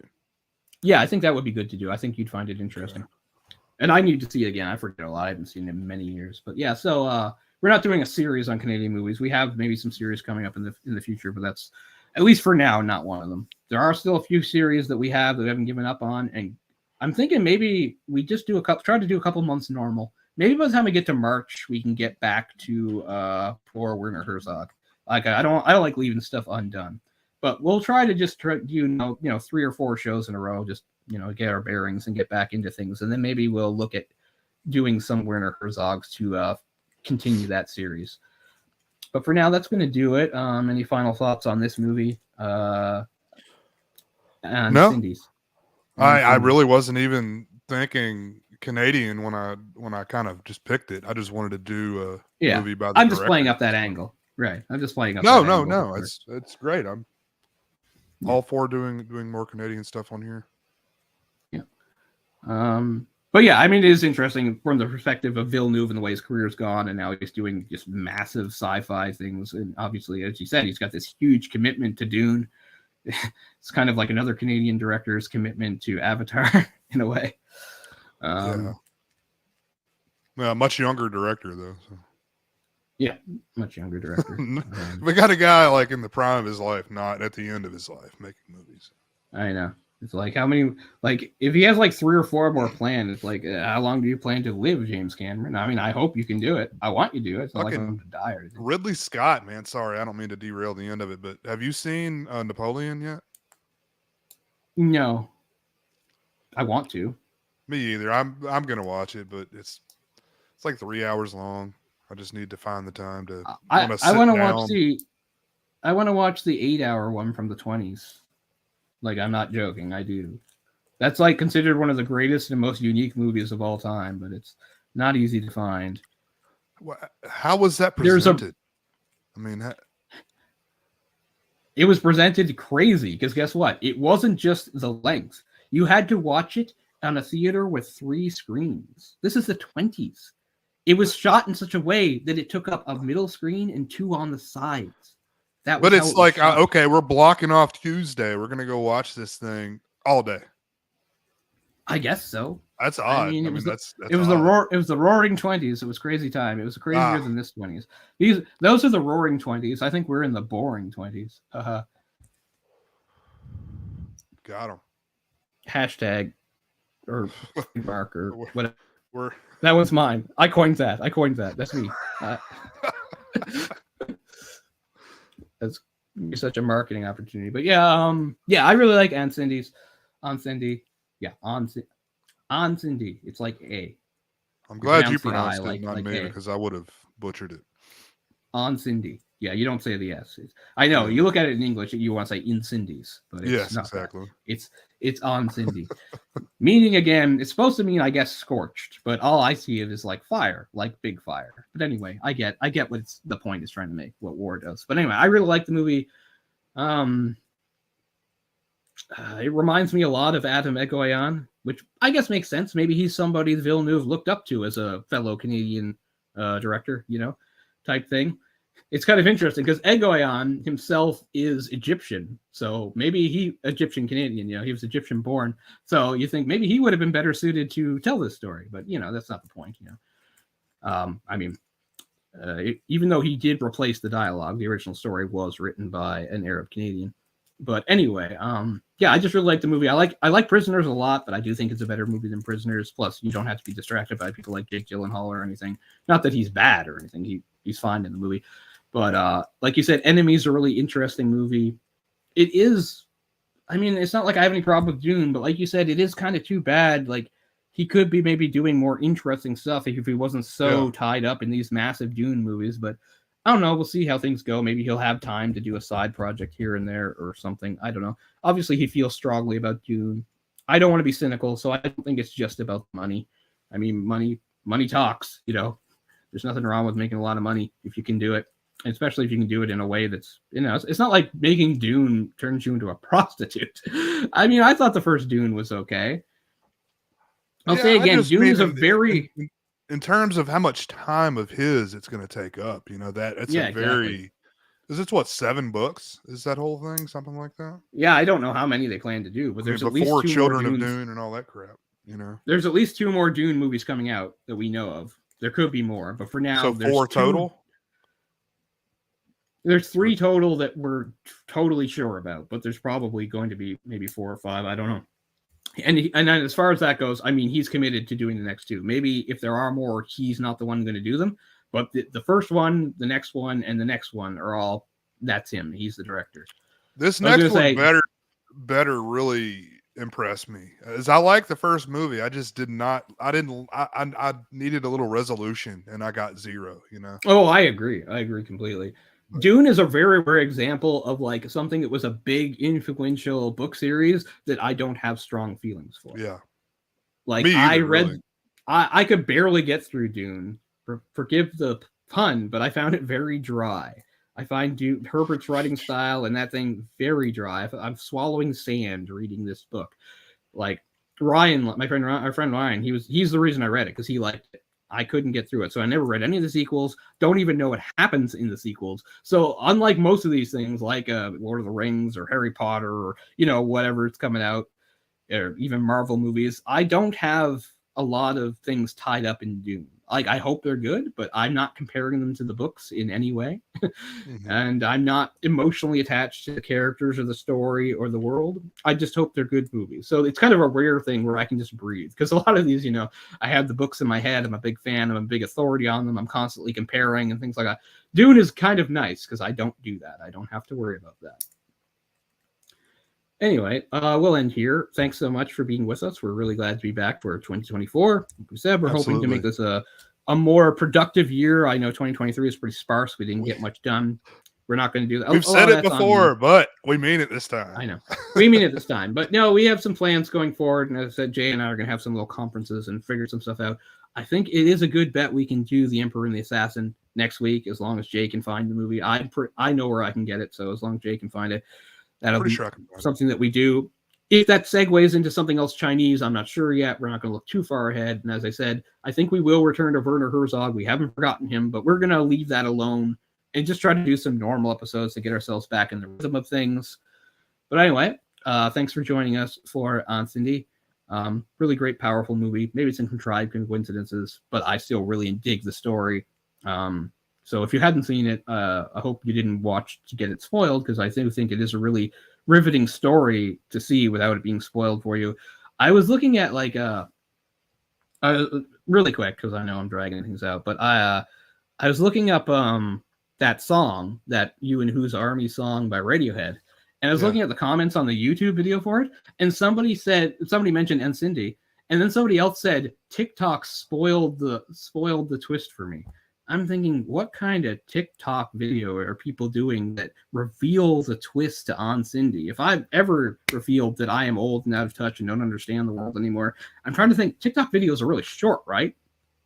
Like, what kind of short video did somebody make that somehow incorporates the plot twist of the parentage of the twins into a TikTok video? Like, that blows my mind. But anyway, I just saw that a little while before we came on the air here, and I was like, what does that entail?